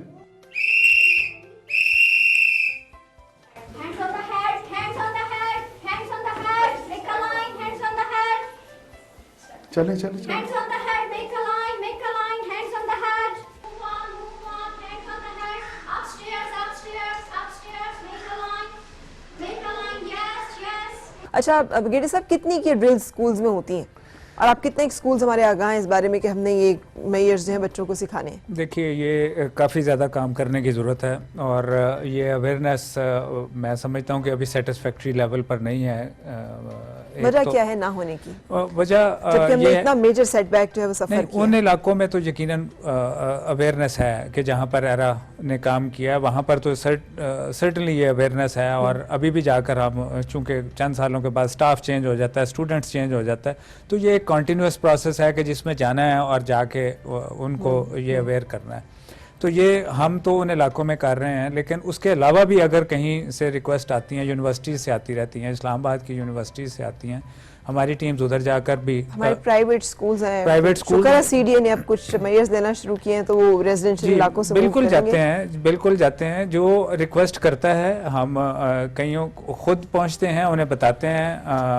आर्मी पब्लिक स्कूल्स में जाके हम कर चुके हैं, इस्लामाबाद पिंडी के, यहाँ के इस्लामाबाद के जो दूसरे प्राइवेट स्कूल्स भी हैं उनमें है। परसों हमारी टीम यूईटी टेक्सला भी गई हुई थी, अच्छा। वहाँ पर अवेयरनेस टॉक देने के लिए। तो ये अवेयरनेस बहुत ज़्यादा ज़रूरी है। जब तक परहेज इलाज से बेहतर है, वो जब तक हम इनको बताएंगे, तो अगर ये वो स्टेप्स करेंगे तो खुदा न खास्ता अगर दोबारा ज़ल्ज़ला आता है तो वो नुकसान कम होगा। तो पहली बात तो ये है कि अवेयरनेस होनी चाहिए। दूसरा, कम्युनिटी इन्वॉल्वमेंट होनी चाहिए। ठीक है, कम्युनिटी इन्वॉल्वमेंट की बहुत सख्त ज़रूरत है। बिल्कुल सही। एक और छोटा सा क्लिप हमने रिकॉर्ड किया है, खुदा न खास्ता कोई भारी चीज़ गिर जाए तो उस सूरत में हमने क्या इब्तदाई तमीम इमदाद देनी है, वो आप देख सकते हैं। किसी बंदे के ऊपर अगर कोई सुतून या कोई भारी चीज या कोई गर्डर या कोई पिलर गिर गया हो और अगर उसके टांग बाजू पे क्रश इंजरी आ गई और वो फंसा हुआ हो, और अगर वो उसका फंसा रहना 10 मिनट से ज़्यादा हो जाए, तो आप उसको रीश्योर करें कि मेडिकल एड पहुंच रही है। उसको कोई थोड़ा सा खाने की कोई चीज़ नहीं, अगर वो खा सकता है, लेकिन आप उसको हिम्मत बंधाएं कि वो दिल ना छोड़ जाए।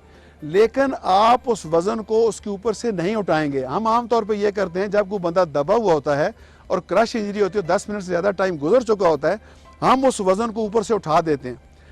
उस जगह पे जहाँ पर क्रश इंजरी होती है, वहाँ टॉक्सिन्स क्रिएट हो जाते हैं जो ट्रैवल करते हैं ब्लड के साथ। जब आप वज़न उठाते हैं, वो दोबारा सर्कुलेशन मेंटेन होती है, तो वो जब गुर्दे में जाते हैं तो गुर्दे को फेल करते हैं। वो क्लाट, वो टॉक्सिन जब दिल में जाते हैं, दिल को, तो वाइटल आर्गन्स उसके फेल होना शुरू कर जाते हैं। इसको कहते हैं क्रश सिंड्रोम। तो उस क्रश सिंड्रोम से बचना चाहिए। अगर कोई कैजुअलिटी ऐसे हो तो फिर एक प्रोफेशनल हेल्प चाहिए। डॉक्टर आके उसको रिमूव कर सकता है, आप उसको रिमूव करने की कोशिश ना करें। सो ये भी एक छोटी सी टिप जो कि हमने आपके साथ शेयर की। एक और छोटी सी ड्रिल हमने रिकॉर्ड की थी कि अगर खुदा न खास्ता किसी शख्स का सांस जो है वो किसी वजह से रुक गया है, भले वो डूबा है या कोई और उसे ऐसा सदमा या शॉक पहुंचा है किसी भी वजह से, तो क्या वो आपने CPR कहते हैं इसको, क्या आपने वो देना है इब्तदाई तबी इमदाद, जिसके साथ उसकी फौरी तौर पे ये छोटा सा स्टेप जो है जान बचा सकता है किसी की? CPR को लेता हूँ। जब आप एक कैजुअलिटी को देखते हैं, एक बंदा बेहोश पड़ा हुआ है, तो जब आप उसको अप्रोच करते हैं तो उसको कैसे किया जाता है? सबसे पहले आप उसका सांस देखते हैं कि वो चल रहा है कि नहीं। वो उसकी छाती की मूवमेंट से पता चल सकता है आपको। नाक के साथ कान लगाने से उसके सांस को आप फील कर सकते हैं उसको। इसके अलावा उसकी नब्ज़ देख के उसके दिल के चलने का पता चल सकता है आपको। इसके अलावा आप उसकी जनरल कंडीशन देखते हैं कि वो नीला तो नहीं कहीं हो गया, उसकी ऑक्सीजन तो नहीं कम होगी। इन सूरतों में जब आप देखते हैं कि वो ना सांस ले रहा है ना उसका दिल चल रहा है, तो आप फौरी तौर पर एमरजेंसी को कॉल करते हैं। लेकिन बाय द टाइम वो आते हैं, आप उसके ऊपर CPR का अमल शुरू कर देते हैं। CPR का अमल ऐसे किया जाता है, जब आप कैजुअलिटी को अप्रोच करते हैं,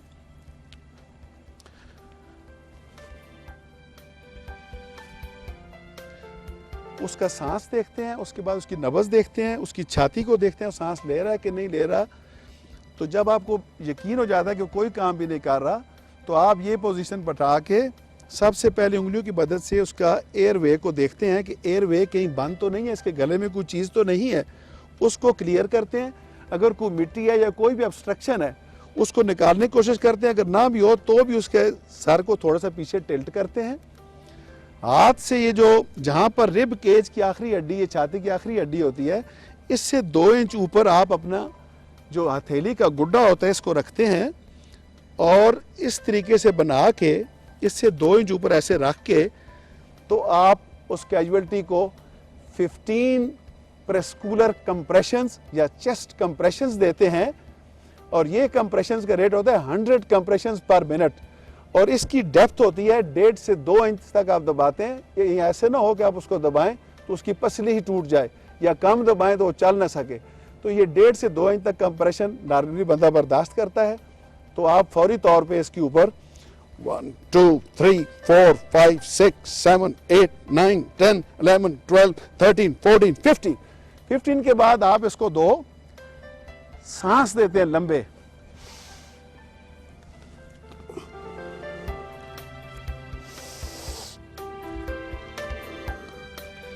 अगर तो वो बहाल हो जाए तो भी आप एक दफा इसको रिपीट करते हैं 1 2 3 4 5 6 7 8 9 10 11 12 13 14 15 और इसके नाक को पकड़ के बंद करते हैं और फिर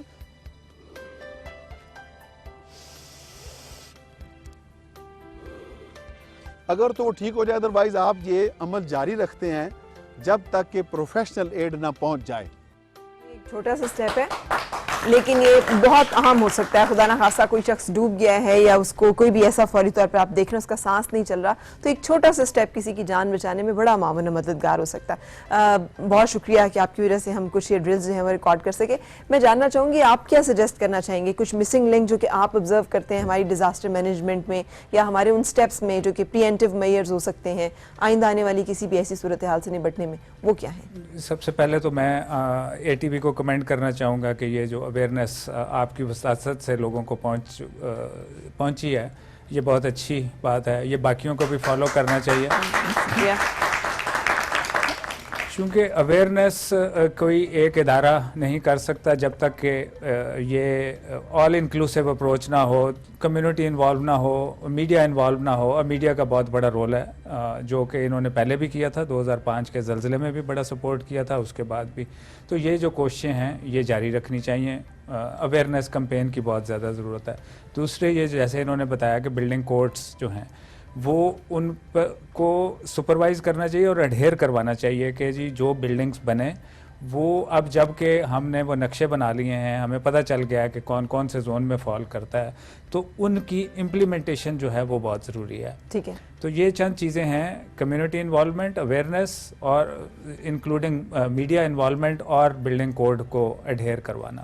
ये बेसिक चीज़ें हैं कि जिनके करवाने की ज़रूरत है। अच्छा, थैंक यू सो मच। मैं आपसे भी पूछना चाहूँगी जनाब ताहिर शमशाद साहब कि आप क्या सजेस्ट करेंगे, क्या प्रीएम्प्टिव मेजर्स हैं जो आप गवर्नमेंट को, पॉलिसी मेकर्स को, इदारों को और फिर पर्सनल लेवल पे सिविल हमारी जो ऑर्गेनाइजेशंस हैं उनको?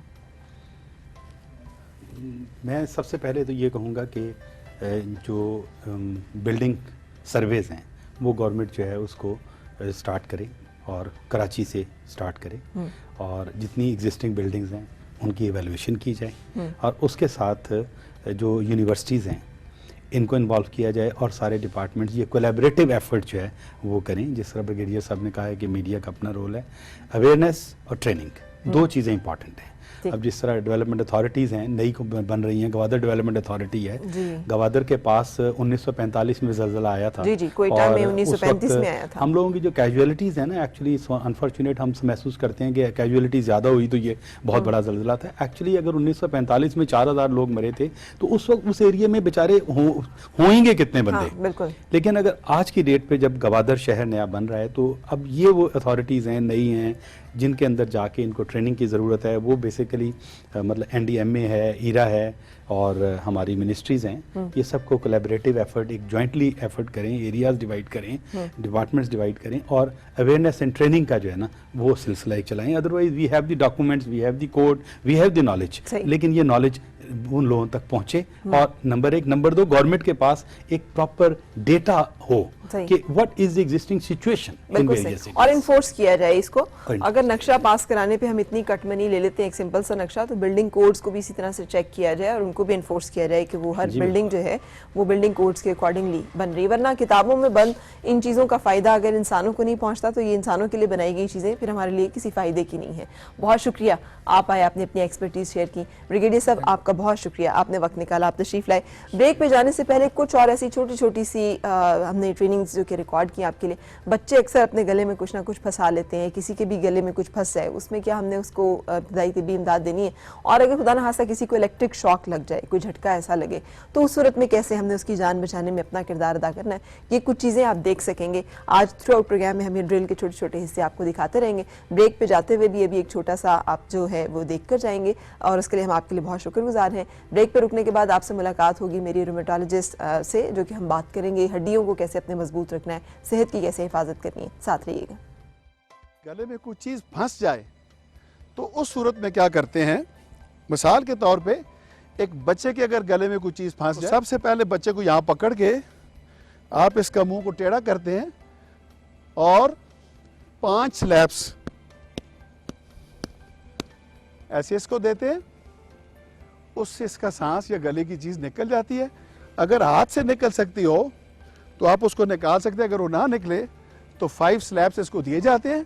और इसके अलावा अगर ये इससे ना चले तो इसको फिर 2 उंगलियों की मदद से उसी जगह पर आधे इंच का कंप्रेशन आप 1 2 3 4 5 6 7 8 9 10 11 12 13 14 15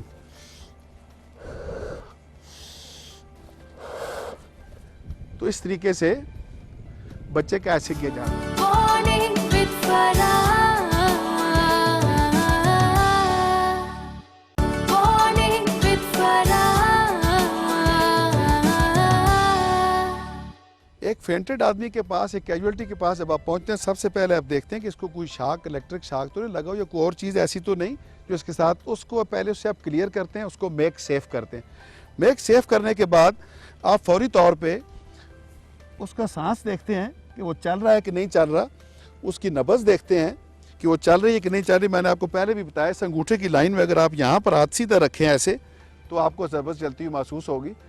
इसका मतलब यह है कि इसका सांस भी चल रही है, इसकी छाती की मूवमेंट हो रही है, सांस ये ले रहा है, इसका दिल चल रहा है और उसमें इसकी नब्ज़ भी चल रही है। इसका मतलब यह है कि इसको कुछ शाक पहुँचा हुआ है, तो उसको दूर करने के लिए आप इसके फौरी तौर पे बूट अगर है तो वो उतार दें, तस्मे अगर हैं तो वो खोल दें, इसकी टांगें लिफ्ट करके कोई भी चीज़ लेकर उसमें इसको रेज़ करें और इसके मुंह को थोड़ा सा पीछे कर दें ताकि इसके एयरवे खुले रहें और ये ब्रीथ करे। अगर किसी बंदे को टकराने की वजह से 2 बच्चे टकरा जाएं, 2 बंदे टकरा जाएं या उसके नाक से खून बह रहे या नक्सीर बह निकले, उसको आगे करें, सांस वो लेता रहे, उसको नाक को नथनों के ऊपर से आप मजबूती से पकड़ लें और दबा लें और तकरीबन 3 मिनट तक दबाए रखें। ऐसे करने से उसके कपड़ों पे भी वो नहीं गिरेगा। जनाब खुश आमदीद और सुबह बखैर। आज हम बात कर रहे हैं ऑस्टियोपोरोसिस के हवाले से और नेस्विटा, जिनका कहना है कि Nestle Nesvita can help you meet your daily calcium requirements and help make your bones strong. इसलिए कि मजबूत हड्डियां जो हैं वो एक कैल्शियम की हमारी जब जिस्म में कमी नहीं होती तो तभी हमारी हड्डियां जो है वो मजबूत होती है। सफ़ेद रंग का लिबास जो है वो सिंबलाइज कर रहा है, नेस्विटा का ये कहना है। ख़वातीन को इस बारे में आगाही बहुत ज़रूरी है, इससे कि ख़वातीन ज़्यादा हड्डियों के भुरभुरेपन का शिकार होती हैं और ये जो इसके लिए कॉम्बिनेशन जो रेशो है वो बहुत अलार्मिंग है और हमें उसके बारे में पता होना चाहिए कि हर 3 में से 1 खातून जो है वो विटामिन डी की डेफिशिएंसी सफ़र करती है और हर 3 में से 2 ख़वातीन जो हैं उन्हें ऑस्टियोपोरोसिस, 3 में से 1 खातून को ऑस्टियोपोरोसिस होने का खदशा है और हर 3 में से 2 ख़वातीन जो है हमारे यहाँ पर उनमें विटामिन डी की डेफिशिएंसी है। आज इस हवाले से बातचीत के लिए हमने यहाँ पर डॉक्टर ताहिर हाशमी को दावत दी है, जो कि रूमेटोलॉजिस्ट हैं, जिसका मतलब है कि वो हड्डियों के अमराज और उससे जुड़े हुए मसाइल जो हैं उसके मौलिजा डॉक्टर हैं। अस्सलाम वालेकुम डॉक्टर साहब। वालेकुम अस्सलाम। ये ऑस्टियोपोरोसिस क्या चीज़ होती है और ये होता क्यों है? ऑस्टियोपोरोसिस, जिस तरह आपने कहा कि भुरभुरापन जो है ना, इसको हम ऐसे कह सकते हैं कि हड्डियां बेसिकली जो है वो कमज़ोर हो जाती हैं, नाजुक हो जाती हैं, खोखली हो जाती हैं और भुरभुरी हो जाती हैं। तो बेसिकली उनके अंदर जो ताकत होती है, मजबूती होती है किसी चोट को बर्दाश्त करने की, वो कम हो जाती है। ठीक। तो होता ये है कि अगर आपको कोई चोट पहुंचती है, जैसे आप चलते चलते अगर गिर जाएं तो वो हड्डी टूट जाती है। नॉर्मली आपने कभी नहीं सुना होगा कि कोई 20 साल का या 30 साल का कोई मर्द या औरत है और वो चलते चलते गिरा और उसकी हड्डी टूट गई, या कुर्सी से बैठे हुए गिर गया और उसकी हड्डी टूट गई, क्योंकि उसकी हड्डियों में मजबूती होती है। लेकिन जब ऑस्टियोपोरोसिस होता है तो यही हड्डियां खोखली या कमजोर हो जाती हैं और छोटी सी चोट पे, जैसे चलते चलते आप गिर गए और हड्डी टूट गई। आपने देखा होगा कि खवातीन की या मर्द हजरात की चलते हुए गिरे, बाजू पे गिरे और जो है ना बाजू की हड्डी यहाँ से टूट गई, तो वो जो है उसका मतलब ये है कि उनका ऑस्टियोपोरोसिस है, उनकी हड्डी कमजोर है। ठीक है, अब ये तो पता चल गया जब तक जब चिड़िया चुग गई खेत। बिल्कुल। अब बचा कैसे जा सकता है कि ये मर्ज हो ही ना, और इसकी वजूहात क्या हैं जिसकी वजह से ऑस्टियोपोरोसिस लाहक इसको होता एक है? साइलेंट डिजीज भी कहते हैं कि जब तक हड्डी ना टूटे आपको पता नहीं लगता कि आपको ऑस्टियोपोरोसिस है कि नहीं है। यानी कोई दर्द, कोई अलामत कुछ इसकी नहीं वजह है। से दर्द नहीं होता। ये मिसकंसेप्शन है कि जो है ना ऑस्टियोपोरोसिस की वजह से हड्डियों में दर्द होता है। ऑस्टियोपोरोसिस की वजह से हड्डियों में दर्द नहीं होगा। जो दर्द होता है, जैसे कमर में दर्द हो रहा है, तो वो ऑस्टियोआर्थराइटिस की वजह से होता है। ठीक है। डिस्क का मसला है, पट्टों का खिंचाव है, उसकी वजह से होता है। ऑस्टियोपोरोसिस आपको कभी दर्द नहीं देगी। ठीक है। तो ऑस्टियोपोरोसिस के लिए आप ये देख सकते हैं, स्क्रीन कर सकते हैं किसी को कि किसी में रिस्क है कि नहीं है। जैसे क्या होता है कि आपने देखा होगा कि उम्र के साथ साथ हमारा कद आहिस्ता आहिस्ता कम होना शुरू हो जाता है। तो उसकी क्या वजह होती है कि एक तो उसमें से डिस्क जो होती हैं हमारी वो पतली होना शुरू हो जाती हैं। जैसे अगर मैं आपको यहाँ इस मॉडल पे देखें तो ये हमारी कमर के मोहरे हैं, ठीक है, और दरमियान में ये एक सॉफ्ट सी डिस्क है, ठीक है। तो उम्र के साथ साथ क्या होता है कि डिस्क के अंदर पानी कम हो जाता है तो ये छोटी हो जाती है। क्या ये डिस्क पानी की बनी होती है? हाँ, जिसमें पानी भी होता है। और ये श्रिंक होने की वजह क्या होती है? श्रिंक होने की वजह ये होती है कि इसकी न्यूट्रिशन उम्र के साथ साथ थोड़ी सी कम हो जाती है, ठीक है। बाज़ औक़ात ये होता है कि डिस्क अपनी जगह से निकल आ जाती है हमारे पोस्चर की वजह से, या हमने कोई वजन उठा लिया तो जब अपनी जगह से निकल आती है तो इसकी फिर वो न्यूट्रिशन इसको नहीं मिलती, तो ये छोटी हो जाती वो है। कौन सी ग़िज़ा, वो कौन सी चीजें हैं जिनके खाने से ये डिस्क जो है इसको इसके अंदर न्यूट्रिशन डेफिशिएंसी नहीं जो है ना एक मुतवाज़न ग़िज़ा होनी चाहिए जिसमें जो है ना गोश्त भी हो, फल भी हो, सब्जियां भी हो, और स्पेशली बोन्स, और इसके लिए हमें जो है ना कैल्शियम और विटामिन डी की बहुत ज़रूरत है। ठीक है। और कैल्शियम जो है ना हमें मेन जिसका जो सोर्स है वो डेयरी प्रोडक्ट्स हैं, जिसमें दूध है, दही है, पनीर है, और इसके अलावा सब सब्जियां हैं, जैसे पालक होगी। तो कैल्शियम का मेन सोर्स वो है। और विटामिन डी जो है वो हमें मेनली जो है वो हमें सनलाइट से मिलता है, ठीक है। कोई 10% के करीब जो है ना हम फूड से ले सकते हैं, लेकिन वो मेनली सनलाइट में है। इसके अलावा फोर्टिफाइड प्रोडक्ट्स होती हैं, ठीक है, कि ब्रेड में जो है ना विटामिन डी और कैल्शियम ऐड कर दिया, दूध में ऐड कर दिया। एक और प्रोडक्ट्स में सीरियल्स जैसे होते हैं, जैसे नेस्विटा, जिनका कहना है कि इसमें कैल्शियम की एडिशनल मिकदार है, उसके साथ साथ विटामिन बी डी एडेड है, और विटामिन्स और मिनरल्स हैं, जिसके साथ ये अच्छा कॉम्बिनेशन है जो कि हमें हड्डियों के भुरभुरे कैल्शियम और विटामिन डी बहुत जरूरी है हड्डियों के लिए। और ये है कि बचपन में ज़रूरी है। हमारी हड्डियां जो है कोई 18 से 20 साल की उम्र तक लंबी होती रहती हैं, बढ़ती रहती हैं। 20 साल के बाद नॉर्मली जो हड्डियां बढ़ना बंद हो जाती हैं, लेकिन उनकी कसाफत या उनके अंदर मजबूती जो है वो बढ़ती रहती है, वो घनी होती रहती है अंदर से। तो वो 30 साल के करीब जो है वो सबसे मजबूत होती है हमारी हड्डी। लेकिन उस पीक तक पहुंचने के लिए हमें बहुत ज़रूरी है कि हमने जो है शुरू से ही जो है ना हमारी ग़िज़ा अच्छी हो, हम एक्सरसाइज करें, ठीक है, खुराक अच्छी हो, तो ये सारी चीज़ें ज़रूरी हैं। तभी हम 30 साल में जो है ना एक जो स्टैंडर्ड लेवल पे पहुंचेंगे मजबूत हड्डी के। अगर हम वही अचीव नहीं कर सकते 30 साल तक, तो बाद में जो है ना फिर हमारी हड्डियां बहुत जल्दी कमज़ोर होंगी और ऑस्टियोपोरोसिस जल्दी हो सकता है। अरे बच्चे तो दूध पीने से खासे भागते हैं और वो तो इसके शौकीन होते ही नहीं, तो फिर क्या करें, किस तरह से हम उनको इस चीज़ पे लेकर आएँ कि उनकी हड्डियाँ मजबूत हो? देखो उसमें यह है कि कैल्शियम तो उसका तो या तो फिर उनको सब्जियां दें, ठीक है, या ऐसी फोर्टिफाइड चीज़ दें, ठीक है, या फिर यह है कि अगर आपको बिल्कुल बच्चा दूध नहीं पी रहा, या फ़र्ज़ करें कि उसको कोई प्रॉब्लम है दूध पीने से, उसके पेट में दर्द हो जाता है या इंटॉलरेंस है, ठीक है, तो फिर जो है ना उसको, ठीक है, सिरप की फॉर्म में हो, ठीक है, या मेडिसिन की फॉर्म में हो, लेकिन कैल्शियम देना बहुत ज़रूरी है। सही। कैल्शियम नहीं होगा तो उनके जिस्म में दर्द होगा और उनकी हड्डियां टेढ़ी होने का खतरा भी है। इस तरह विटामिन डी जो है ज़ाहिर पहले ज़माने में हमारा सोशल जो हमारे सिचुएशन है चेंज हो रही है। पहले बड़े बड़े घर हुआ करते थे, हर घर में सहन हुआ करता था, और सहन में बैठना एक नॉर्मल रूटीन हुआ करती थी। स्कूलों के अंदर हमें हर जगह जो है ना प्लेग्राउंड्स हुआ करते थे। अब ये सारी चीजें कम हो गई हैं, ठीक है। बच्चे जो है ना घर के अंदर रहते हैं, हालात भी ऐसे हैं कि हम उन्हें बाहर जाने नहीं देते, तो उनको धूप बिल्कुल लगती ही नहीं है। जो स्कूल हैं वो छोटे छोटे स्कूल हैं, ठीक है, जो है ना छोटे से घर में स्कूल बना हुआ है, उसमें जो है ना कोई चांस ही नहीं है कि धूप आए। तो विटामिन डेफिशिएंसी बहुत कॉमन हो चुकी है, और आपको जो है ना धूप में बैठना पड़ता है रोजाना जो है, अगर आपने विटामिन डी बनाना है नेचुरली तौर पे। रोजाना बन सकता है, मतलब अगर कोई हफ्ते में एक दफा बैठ जाए, महीने में एक दफा बैठ जाए तो क्या? हफ्ते महीने में एक दफा बैठने से नहीं, रोजाना आपको जो है ना एटलीस्ट कम से कम हफ्ते में मोस्ट डेज चले कह ले 4-5 दिन बंदा बैठे। लेकिन उस जो नेचुरल सोर्स है वही है और बेस्ट सोर्स वही है। खुराक से आप विटामिन डी को हासिल नहीं कर सकते जो है ना। ठीक है। अच्छा, लेकिन अक्सर हम जैसे धूप में फिर रहे हैं, काम काज कर रहे हैं, कपड़े हमने बहुत सारे पहने होते हैं और हमारे यहाँ तो चूँकि रिलीजियसली भी और अदरवाइज भी ख़वातीन ख़ास तौर पे उनको कवर करके रखना होता है और अक्सर ख़वातीन तो बहुत प्रॉपर वाला पर्दा भी ऑब्जर्व कर रही होती हैं। वो अगर निकलती भी हैं तो इन्हें धूप उस तरह से नहीं लग रही होती। तो क्या कपड़ों के ज़रिए से छन कर आने वाली धूप जो कि जिस्म तक पहुँच रही है या डायरेक्ट एक्सपोज होना ज़रूरी है? डायरेक्ट एक्सपोज होना ज़रूरी है। तो इसमें यानी हमारी जिल्द पे सूरज का पड़ना जिल्द पे, ठीक है, चेहरे पे, बाजुओं पे डायरेक्ट धूप का आना जरूरी है। इसमें अगर आप सन ब्लॉक भी लगाएंगी तो भी फिर विटामिन डी नहीं बनेगा।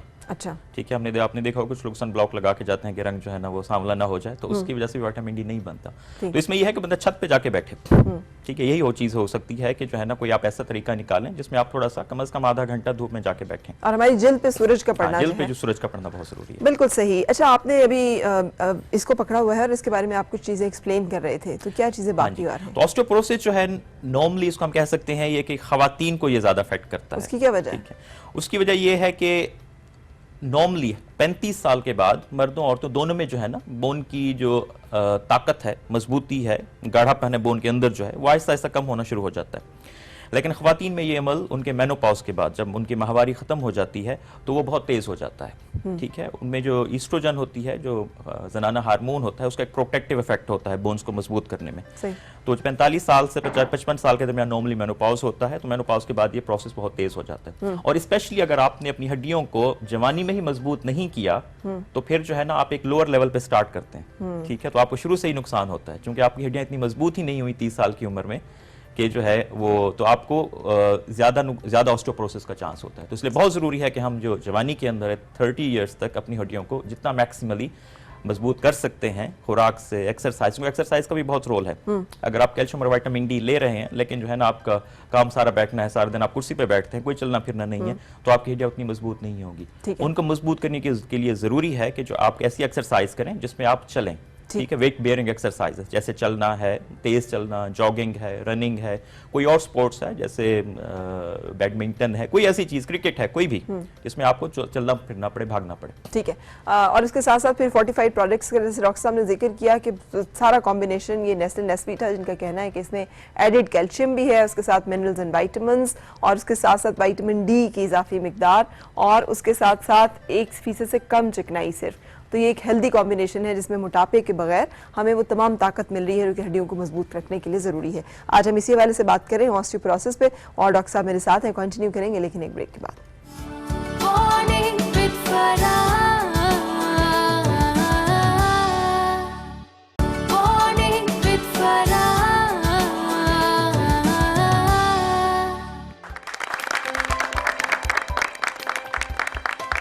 खुशामदीद और सुबह खैर। 20 अक्टूबर जो है इसे ऑस्टियोपोरोसिस डे का नाम दिया, और नेस्ले नेस्वीटा जो है ये हमसे इंट्रोड्यूस करवा रहा है ये प्रोडक्ट नेस्वीटा, जिसमें कि कैल्शियम की इजाफी मिकदार, उसके साथ साथ विटामिन डी जो कि उस कैल्शियम को जिस्म का और हड्डियों का हिस्सा बनाने के लिए बहुत ज़रूरी है। और अमूमन हम इसलिए नहीं हमारी हड्डियाँ मजबूत होती क्योंकि हमारे अंदर विटामिन डी की डेफिशिएंसी होती है, जो कि हर 3 में से 2 खवातीन हमारे यहाँ पर विटामिन डी की कमी का शिकार हैं, और इसी तरह से हर 3 में से 1 खातून कैल्शियम की कमी और विटामिन डी की कमी की वजह से हड्डियों के भुरभुरेपन का शिकार हो जाती है, जिसे ऑस्टियोपोरोसिस कहते हैं। और इसके बारे में जानना बहुत ज़रूरी है, और जानने के साथ साथ रोज़ाना हमारे जिस्म से जो कैल्शियम निकलता है उसको दोबारा से फिल करने के लिए हमें नेस्वीटा, कैल्शियम, दूध, पनीर, दही और इस तरह की चीज़ें जो है अपनी खुराक में शामिल करने की बहुत ज़्यादा ज़रूरत होती है, और उसके साथ साथ एक्सरसाइज। अच्छा डॉक्टर साहब, क्या ये कोई नस्ल दर नस्ल चलने वाली बीमारी है कि ख़ानदान में मुंतकिल होती है एक से दूसरे को? अगर नानी दादी को थी तो ज़रूरी है कि मुझे भी ऑस्टियोपोरोसिस होगा, या लाइफस्टाइल सही से चेंज किया जा सकता है, अच्छी खुराक से हम इस बीमारी को होने से रोक सकते हैं? इसमें दोनों फैक्टर्स हैं, एक तो जो है फैमिली फैक्टर भी है और साथ में एनवायरमेंटल या माहौलियाती फैक्टर भी हैं कि आपका लाइफस्टाइल कैसा है, आपकी खुराक कैसी है। नॉर्मली ये है कि अगर आपकी फैमिली में स्पेशली फीमेल्स में, जैसे आपकी वालदा को, बहनों को, दादी को अगर ऑस्टियोपोरोसिस था या उनकी थोड़ी चोट लगने से हड्डी टूटी थी, तो आपका रिस्क काफ़ी बढ़ जाता है, बहुत ज़्यादा रिस्क बढ़ जाता है, बल्कि आपको स्क्रीनिंग करवानी चाहिए। और फिर स्क्रीनिंग के लिए क्या किया जाएगा? स्क्रीनिंग के लिए यह है कि आप खुद पहले अपनी डाइट में देखें कि आपकी डाइट कैसी है, आपकी डाइट में कैल्शियम और आपका विटामिन डी कैसा है, विटामिन आप क्या सन एक्सपोजर है, आपका धूप में बैठती हैं कि नहीं बैठती, वो बहुत ज़रूरी है। पहले आपकी एक्सरसाइज ड्रिंक्स भी सारे जो कैल्शियम है जो हम ले रहे होते हैं इसकी जो मिकदार है उसको डैमेज करने का बायस बनते हैं। हाँ, क्या ऐसे कुछ ड्रिंक्स हैं, फिजी ड्रिंक्स, जो कि जिस्म से कैल्शियम निकाल देते हैं? इसके मुतालिक मुझे ज़्यादा इल्म नहीं है, ठीक है ना, ये ऐसी कोई मतलब सुना है कि इसकी वजह से कोई बहुत मेजर प्रॉब्लम होता है, लेकिन उस जो मेजर बात ये है कि ठीक है आपकी ऑस्टियोपोरोसिस रिलेटेड पहले सबसे पहले क्या होगा, पहले आप एक्सरसाइज से अच्छे कैल्शियम और विटामिन डी से अपनी हड्डियां मजबूत करें अपनी जवानी में 30-35 साल तक। उसके बाद जब वो कमज़ोर होना शुरू हो जाती हैं आहिस्ता आहिस्ता, तो आप एक्सरसाइज मेंटेन रखें। और फैमिली फैक्टर बहुत ज़्यादा है इसमें, और लोकनी को ये बीमारी नॉर्मली औरतों को होती है, और स्पेशली मेनोपॉज के बाद, और नॉर्मली हर 2 में से एक औरत को ऑस्टियोपोरोसिस होता है। ये और बात है कि किसी को फ्रैक्चर होता है, किसी को फ्रैक्चर नहीं होता। ठीक है, ठीक है। और फैमिली फैक्टर बहुत इंपॉर्टेंट है, स्पेशली अगर आपकी फैमिली में ऑस्टियोपोरोसिस है और साथ में आप एहतियात भी नहीं करती, आपका लाइफस्टाइल बिल्कुल सीडेंटरी है, उसमें चलना फिरना नहीं है, आपकी खुराक में कैल्शियम नहीं है, आप धूप में नहीं बैठते, तो आपका रिस्क फिर मल्टीप्लाई हो जाएगा बहुत ज्यादा। ठीक है, तो फिर अब मुझे ये बताइए, जैसे आपने कहा कि स्क्रीनिंग इसकी करवाएं, और मैंने आपसे पूछा था कि स्क्रीनिंग के लिए फिर हाँ, स्क्रीनिंग के लिए जो है ना बिल्कुल टेस्ट अवेलेबल है। एक टेस्ट है जिसको हम कहते हैं डेक्सा स्कैन। डेक्सा स्कैन जो है वो आपकी कमर में, ठीक है, वो हमारी कूल्हे की हड्डी और हमारी जो फोर आर्म होता है इसकी हड्डियों में हमें बताता है कि हड्डियों में खोखलापन कितना है या वो कितनी मजबूत है। कब करा लेना चाहिए डेक्सा स्कैन? इसमें नॉर्मली हमारे पास अगर डॉक्टर के पास जाएगा तो हमारे पास एक स्क्रीनिंग क्वेश्चनियर होता है जिससे हम अंदाजा लगा लेते हैं कि इस खातून का या इस मर्द का कितना रिस्क है ऑस्टियोपोरोसिस होने का। अगर उसमें रिस्क फैक्टर्स मौजूद हैं, जैसे कि फैमिली में है, ठीक है, या कोई बंदा स्मोकिंग करता है, स्मोकिंग का भी इससे लिंक है, या लगे कि जी कोई बंदा स्टेरॉइड की गोलियां ले रहा है वो कमज़ोर करती हैं, किसी को एब्जॉर्प्शन पेट का प्रॉब्लम है, तो ये, और किसी का जैसे वजन कम हो, अगर वजन बहुत पतला है कोई, तो उसके भी ऑस्टियोपोरोसिस का चांस बढ़ जाता है। तो ये सारे उसकी बेस पे हम एक हमारे पास परसेंटेज आ जाती है कि इस खातून या इस मर्द को स्कैन की ज़रूरत है। ठीक है। और स्कैन जो है वो एक सिंपल एक्सरे की तरह का स्कैन होता है, 15 मिनट लगते हैं, उस पर आपको रीडिंग्स मिल जाती हैं कि आप ऑस्टियोपीनिया में हैं, आपकी हड्डियां सिर्फ थोड़ी सी कमज़ोर हैं, या आपको प्रॉपर ऑस्टियोपोरोसिस है, आपकी हड्डियां प्रॉपर भुरभुरी हैं और खोखली हैं। ठीक है। क्या बोन एज का, वो जो बोन एज कैलकुलेट कर रहे होते हैं, उसका कोई ताल्लुक है इससे, क्या हड्डियों के भुरभुरेपन से, या फिर नहीं, वो एक अलग चीज़ है? बोन एज के लिए वो प्रॉपर सिंपल एक्सरे किए जाते हैं, ये एक डिफरेंट स्कैन होता है जिससे आपको मजीद थोड़ा सा डिटेल्ड होता है, आपकी हड्डियों को बताता है मजबूती के उसके अंदर। अगर ये जैसे आपने कहा ऑस्टियोपीनिया के एक स्टेज जिस पे पता चले कि हड्डियां कमजोर होना शुरू हो गई हैं, तो क्या उस स्टेज पे वो कौन से मेजर्स हैं जो हम सारी ख्वातीन ये समझ लें कि 40 साल के बाद हम ये करना शुरू कर दें, ताकि हम उस स्टेज तक ही ना पहुंचे कि जहाँ पे ऑस्टियोपोरोसिस हो जाता है इंसान को, और मामूली सी चोट लगने से भी हड्डियां जो हैं वो टूट जाएंगी? हाँ, उसमें सबसे पहले वही एक्सरसाइज इंपॉर्टेंट है, और एक्सरसाइज जैसे बताया कि वेट बेयरिंग एक्सरसाइज, चलना, ठीक है, तेज चलना, जॉगिंग, रनिंग, तो कम से कम जो है ना चलना तो बहुत ज़रूरी है कि कम से कम आधा घंटा, ठीक है, रोज़ाना, हफ्ते में कम से कम 5 दिन ये जो होना चाहिए, ठीक है। डेयरी प्रोडक्ट्स होनी चाहिए खुराक में, और सन एक्सपोजर होना चाहिए। बिल्कुल सही। मुझे ख्याल आ रहा था एक दिल काफ़ी है ज़रा सी चोट पहुंचने पे टूटने के लिए, हड्डियां ज़रूर मजबूत होनी चाहिए। मेरा एक सवाल है, जैसे थोड़ा सा मैंने पढ़ा कि वर्ल्ड हेल्थ ऑर्गेनाइजेशन ने बताया कि इंसान को रोज़ाना की बुनियाद पे कैल्शियम लेना चाहिए 1000 मिलीग्राम। अब हम नॉर्मल जो अच्छी खुराक खा रहे हैं उससे हमें 250 मिलीग्राम मिल रहा है, और 750 मिलीग्राम की कमी हो रही है। वो 750 मिलीग्राम की कमी डेली बेस पे, अब एक दिन में 750 तो 2 दिन में 1500, 4 दिन में 3000 करते करते ये 6000, 8000, मतलब जब खवातीन 40 प्लस होती हैं और मर्द 50 प्लस, मर्द जो है 40 प्लस होते हैं और खवातीन 50 प्लस होती हैं, तो उनके मतलब खोखली हो चुकी होती हैं। तो उसके लिए ऐसी मतलब कौन सी नॉर्मल डाइट ली जाए जो मतलब हर बंदा इजीली ले सके एक घर के अंदर, कि वो इस ऑस्टियोपोरोसिस से बच जाए? मतलब जैसे आप कह रहे हैं ना कि एक बंदा अपना कैल्शियम 30 साल की उम्र तक स्ट्रॉन्ग, मतलब हड्डियों में होना चाहिए, पावरफुल इंसान। क्या ये सही कह रहे हैं कि जी 1000 सीसी अगर हमें चाहिए, जरूरत तो इतनी है, लेकिन यह है कि आप इसको, अगर आप एक मुतवाज़िन खुराक ले रहे हैं तो इतना मुश्किल नहीं है। दूध के 2 गिलास अगर आपने ले लिए हैं तो आपको मिल जाएगा उसमें से जो है ना अच्छा खासा 500 के करीब आपको मिल जाएगा उसमें। तो और साथ में आप सब्जियां भी खा रहे हैं, ठीक है, फल भी खा रहे हैं, तो थोड़ा थोड़ा हर किसी चीज से आपको मिल जाएगा। तो इसलिए जरूरी है कि आप एक खुराक पे ना हो, जैसे कि आप गोश्त खाए जा रहे हैं, सब्जियां शामिल ही नहीं है, सलाद शामिल ही नहीं है, ग्रीन जो वेजिटेबल्स हैं वो बहुत जरूरी हैं। पालक को जिनका रंग ग्रीन है, ठीक है, वो जरूरी होनी चाहिए। तो अगर मुश्किल हो, अगर नहीं आपको लगता है कि आपकी खुराक में ये चीजें नहीं है, तो फिर आपको उसको इम्प्रूव करना चाहिए। वो कैसे इम्प्रूव करेंगे हम? उसके तरीके जो चीजें हैं, ठीक है, जिस तरह हमने जिक्र कर रहे हैं कि अगर आपको दूध पसंद नहीं है तो आप दही खाएं। सही। अच्छा, हमारी खवातीन तो बाज़ औक़ात कहती हैं हाँ दूध, चाय बनाते हैं हम, चाय में दूध ही डला होता है ना, तो मुझे बताइएगा कि अब वो ये दूध ठीक है, ये चलेगा? दूध में उसकी इतनी क्वांटिटी नहीं जाती ना, ठीक है। अगर प्रॉपर हम चाय बना रहे हैं तो उसमें पानी और पत्ती ज़्यादा होता है, सर दूध का क्वांटिटी कम होती है उसमें, तो सही। उससे ज़रा आपको इतना वो नहीं मिलेगा। सही। तो ये दूध है कि आप प्रॉपर सिंपल दूध पिएं, ठीक है, 1 से 2 गिलास रोज़ाना पिएं। और अगर आप सब्जी रोज़ाना खा रहे हैं, ठीक है, ग्रीन लीफी वेजिटेबल्स ले रहे हैं, तो आप कैल्शियम ले रहे हैं। इसके अलावा भी हर खुराक में थोड़ा बहुत कैल्शियम होता है, गोश्त में भी होता है, हर चीज़ में होता है, थोड़ा बहुत कैल्शियम मिल वो जाता है कौन आपको। सी वजूहात हैं जिसकी वजह से अगर हम कैल्शियम ले भी रहे हैं, फर्ज किया बफर्ज महाल, इसलिए कि हमारी डाइट भी इतनी बैलेंस नहीं है, तो वो कैल्शियम हमारे जिस्म का हिस्सा नहीं बन रहा, जिसकी वजह से असल मसला आ रहा है। एक तो विटामिन डी की डेफिशिएंसी हो सकती है, उसके अलावा और क्या ऐसी वजूहात हो सकती हैं जिनकी तरफ हमें जानना ज़रूरी है जिनका? और वजूहात ऐसी हैं कि विटामिन डी एब्जॉर्प्शन में मदद करता है, तो उसका होना ज़रूरी है। और यह है कि कुछ लोगों में बीमारियां होती हैं पेट की, ठीक है, जैसे एक बीमारी होती है कोलाइटिस कहते हैं, इन्फ्लामेटरी बाउल डिजीज़, उसमें पेट के अंदर सोज हो जाती है आंतों में, तो वो कैल्शियम के अलावा और भी बहुत सारी चीज़ें उसमें एब्जॉर्ब नहीं होती, तो उन पे वो पेशेंट स्पेशली होते हैं, उनको खतरा होता है ऑस्टियोपोरोसिस का। जैसे रोमेटॉइड आर्थराइटिस है, गंठिया की बीमारी है, इसमें जो है ना ऑस्टियोपोरोसिस का रिस्क बढ़ जाता है, क्योंकि इसमें दवाइयाँ हमें दे रहे होते हैं, नॉर्मली उसका स्टेरॉइड मिल रहे होते हैं, या जोड़ों के दर्द की वजह से चलना फिरना कम हो जाता है, तो उसकी वजह से जो है वो ऑस्टियोपोरोसिस का रिस्क बढ़ जाता है।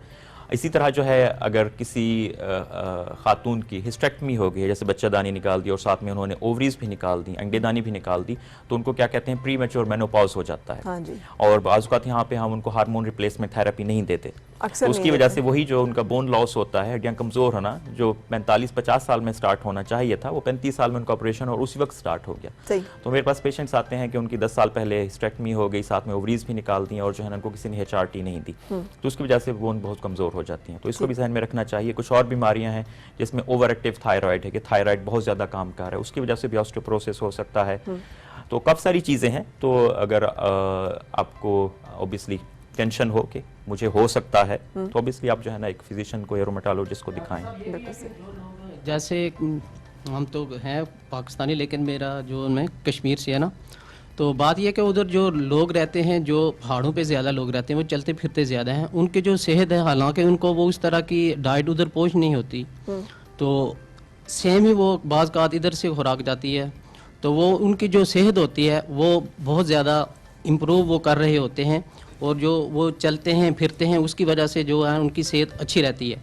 तो वही खुराक जो है वो शहर के लोग भी जो यूज़ कर रहे होते हैं, तो फिर अगर हम ये चीज़ें इस्तेमाल करेंगे तो फिर उनकी उम्र जो है वो ज़्यादा है और इनकी उम्र कम है, तो इस हवाले से आपकी जो ये कैल्शियम है इसमें क्या रोल अदा कर रही है? एक बड़ा ही फिलोसॉफिकल सवाल है ये तो, पूरा मुआशियात और उसके साथ साथ सोशियोलॉजी, लेकिन हम इसको डिस्कस करते हैं। उसमें देखें जो है ना ये पहाड़ों पे चढ़ना, ये एक बहुत ही स्ट्रॉन्ग एक्सरसाइज है वेट बेयरिंग के लिए, इसकी वजह से हड्डियां मजबूत होती हैं। हाँ, वैसे भी अल्लामा इकबाल ने जिक्र किया हुआ है बंदा सहराई या मर्द कोहस्तानी, कि दो लोग हैं जो अपनी सख्त जानी के लिए मशहूर हैं। सो हम बाकी चीज़ें डिस्कस करेंगे लेकिन ब्रेक के बाद। Morning with Farah. Morning with Farah. खुशामदीद और सुबह खैर जनाब। नेस्ले नेस्विटा, इसमें वो सारा कॉम्बिनेशन आप देख सकते हैं जो कि डॉक्टर साहब ने जिसका जिक्र किया, कैल्शियम और कैल्शियम की थोड़ी इजाफी मिकदार भी इस दूध में शामिल की गई है, ताकि हमें वो कैल्शियम की मिकदार जो कि रोज़ाना चाहिए होती है हमारे जिस्म को मिल सके। उसके साथ विटामिन डी डाला गया है जो कि कैल्शियम को उस जिस्म में जज्ब करने के लिए बहुत ज़रूरी है, और उसके साथ साथ कुछ और मिनरल्स और वाइटामिन के एडिशन के साथ, और सिर्फ 1% चिकनाई के साथ ये एक हेल्दी दूध जो कि आप इस पर डब्बे में भी देख सकते हैं, खवातीन उसके साथ भागती हुई भी दिखाई गई है। तो कॉम्बिनेशन ये है कि विटामिन डी जिसमें पूरा हो, कैल्शियम का इंटेक पूरा हो, और उसके साथ एक्सरसाइज जो है वो जिस्म का बुनियादी हिस्सा हो, हमारी रोज़मर्रा की रूटीन का बुनियादी हिस्सा हो। तो इसी तरह से हम अपने जिस्म को और अपनी हड्डियों को मजबूत रख सकते हैं और ऑस्टियोपोरोसिस से बचा सकते हैं। 2 ग्लास रोज़ाना नेस्ले नेस्विटा का कहना है हमारे जिस्म में कैल्शियम की बुनियादी ज़रूरत जो है उसे पूरा कर देता है। डॉक्टर साहब, कोई इसका इलाज भी है अगर हो गया हो खुदा न खास्ता किसी को, फिर वो क्या करें? हाँ, इलाज में सबसे पहले एहतियात ज़रूरी है। अगर आपको ऑस्टियोपोरोसिस डायग्नोज हो जाता है तो नॉर्मली आपको दर्द तो ये देता नहीं है, जैसा मैंने जिक्र किया, आपकी हड्डी के टूटने का खतरा बढ़ जाता है उस वक्त जब आप गिरेंगे, ठीक है। तो उन सारी एहतियाती तदाबीर पे अमल करना चाहिए। जैसे आपको कोई ट्रिप ना हो, जैसे घर में है कोई लूज रग ना हो, कोई चीज़ ना पड़ी हो कि आप उससे टकरा के जो है ना गिर जाएं, ठीक है। फिसलन ना हो घर में, बाथरूम में फिसलन ना हो, या जब बाहर हम जाते हैं सड़क पे या बारिश हो रही है तो उसमें एहतियात करें। सही। उसमें जूता जो है वो कंफर्टेबल और नरम पहने, और उसमें एहतियात बहुत ज़रूरी है, क्योंकि अगर किसी को काफ़ी ऑस्टियोपोरोसिस है, ज़्यादा है, तो तो उनको ज़्यादा झुकने से भी परहेज़ करना चाहिए, ज़्यादा भारी वजन उठाने से भी परहेज़ करना चाहिए, क्योंकि जो है ना मोहरों के ऊपर जो है ना ज़्यादा प्रेशर पड़ सकता है और ये फिस सकते हैं। ठीक है। तो एहतियाती तदबीर सबसे पहले ये, उसके बाद दवाएं इसकी बिल्कुल मौजूद हैं और उसमें गोलियां भी हैं और कुछ इंजेक्शंस भी हैं, ट्रीटमेंट बिल्कुल अवेलेबल है, और लेकिन चंद साल के लिए ट्रीटमेंट लेना पड़ती है चूँकि इसका असर आहिस्ता आहिस्ता आता है।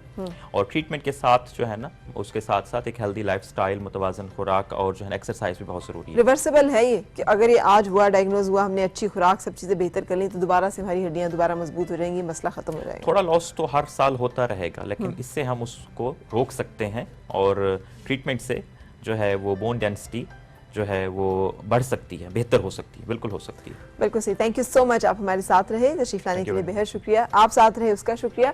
इजाजत लूंगी इस दुआ के साथ आपकी हर सुख खुशगवार हो, हर खुशगवार सुख का अंजाम बखैर। मुलाकात इंशाल्लाह आपसे कल, फिर अपना ख्याल रखिएगा और मुझे इजाजत दीजिए। अल्लाह हाफिज़।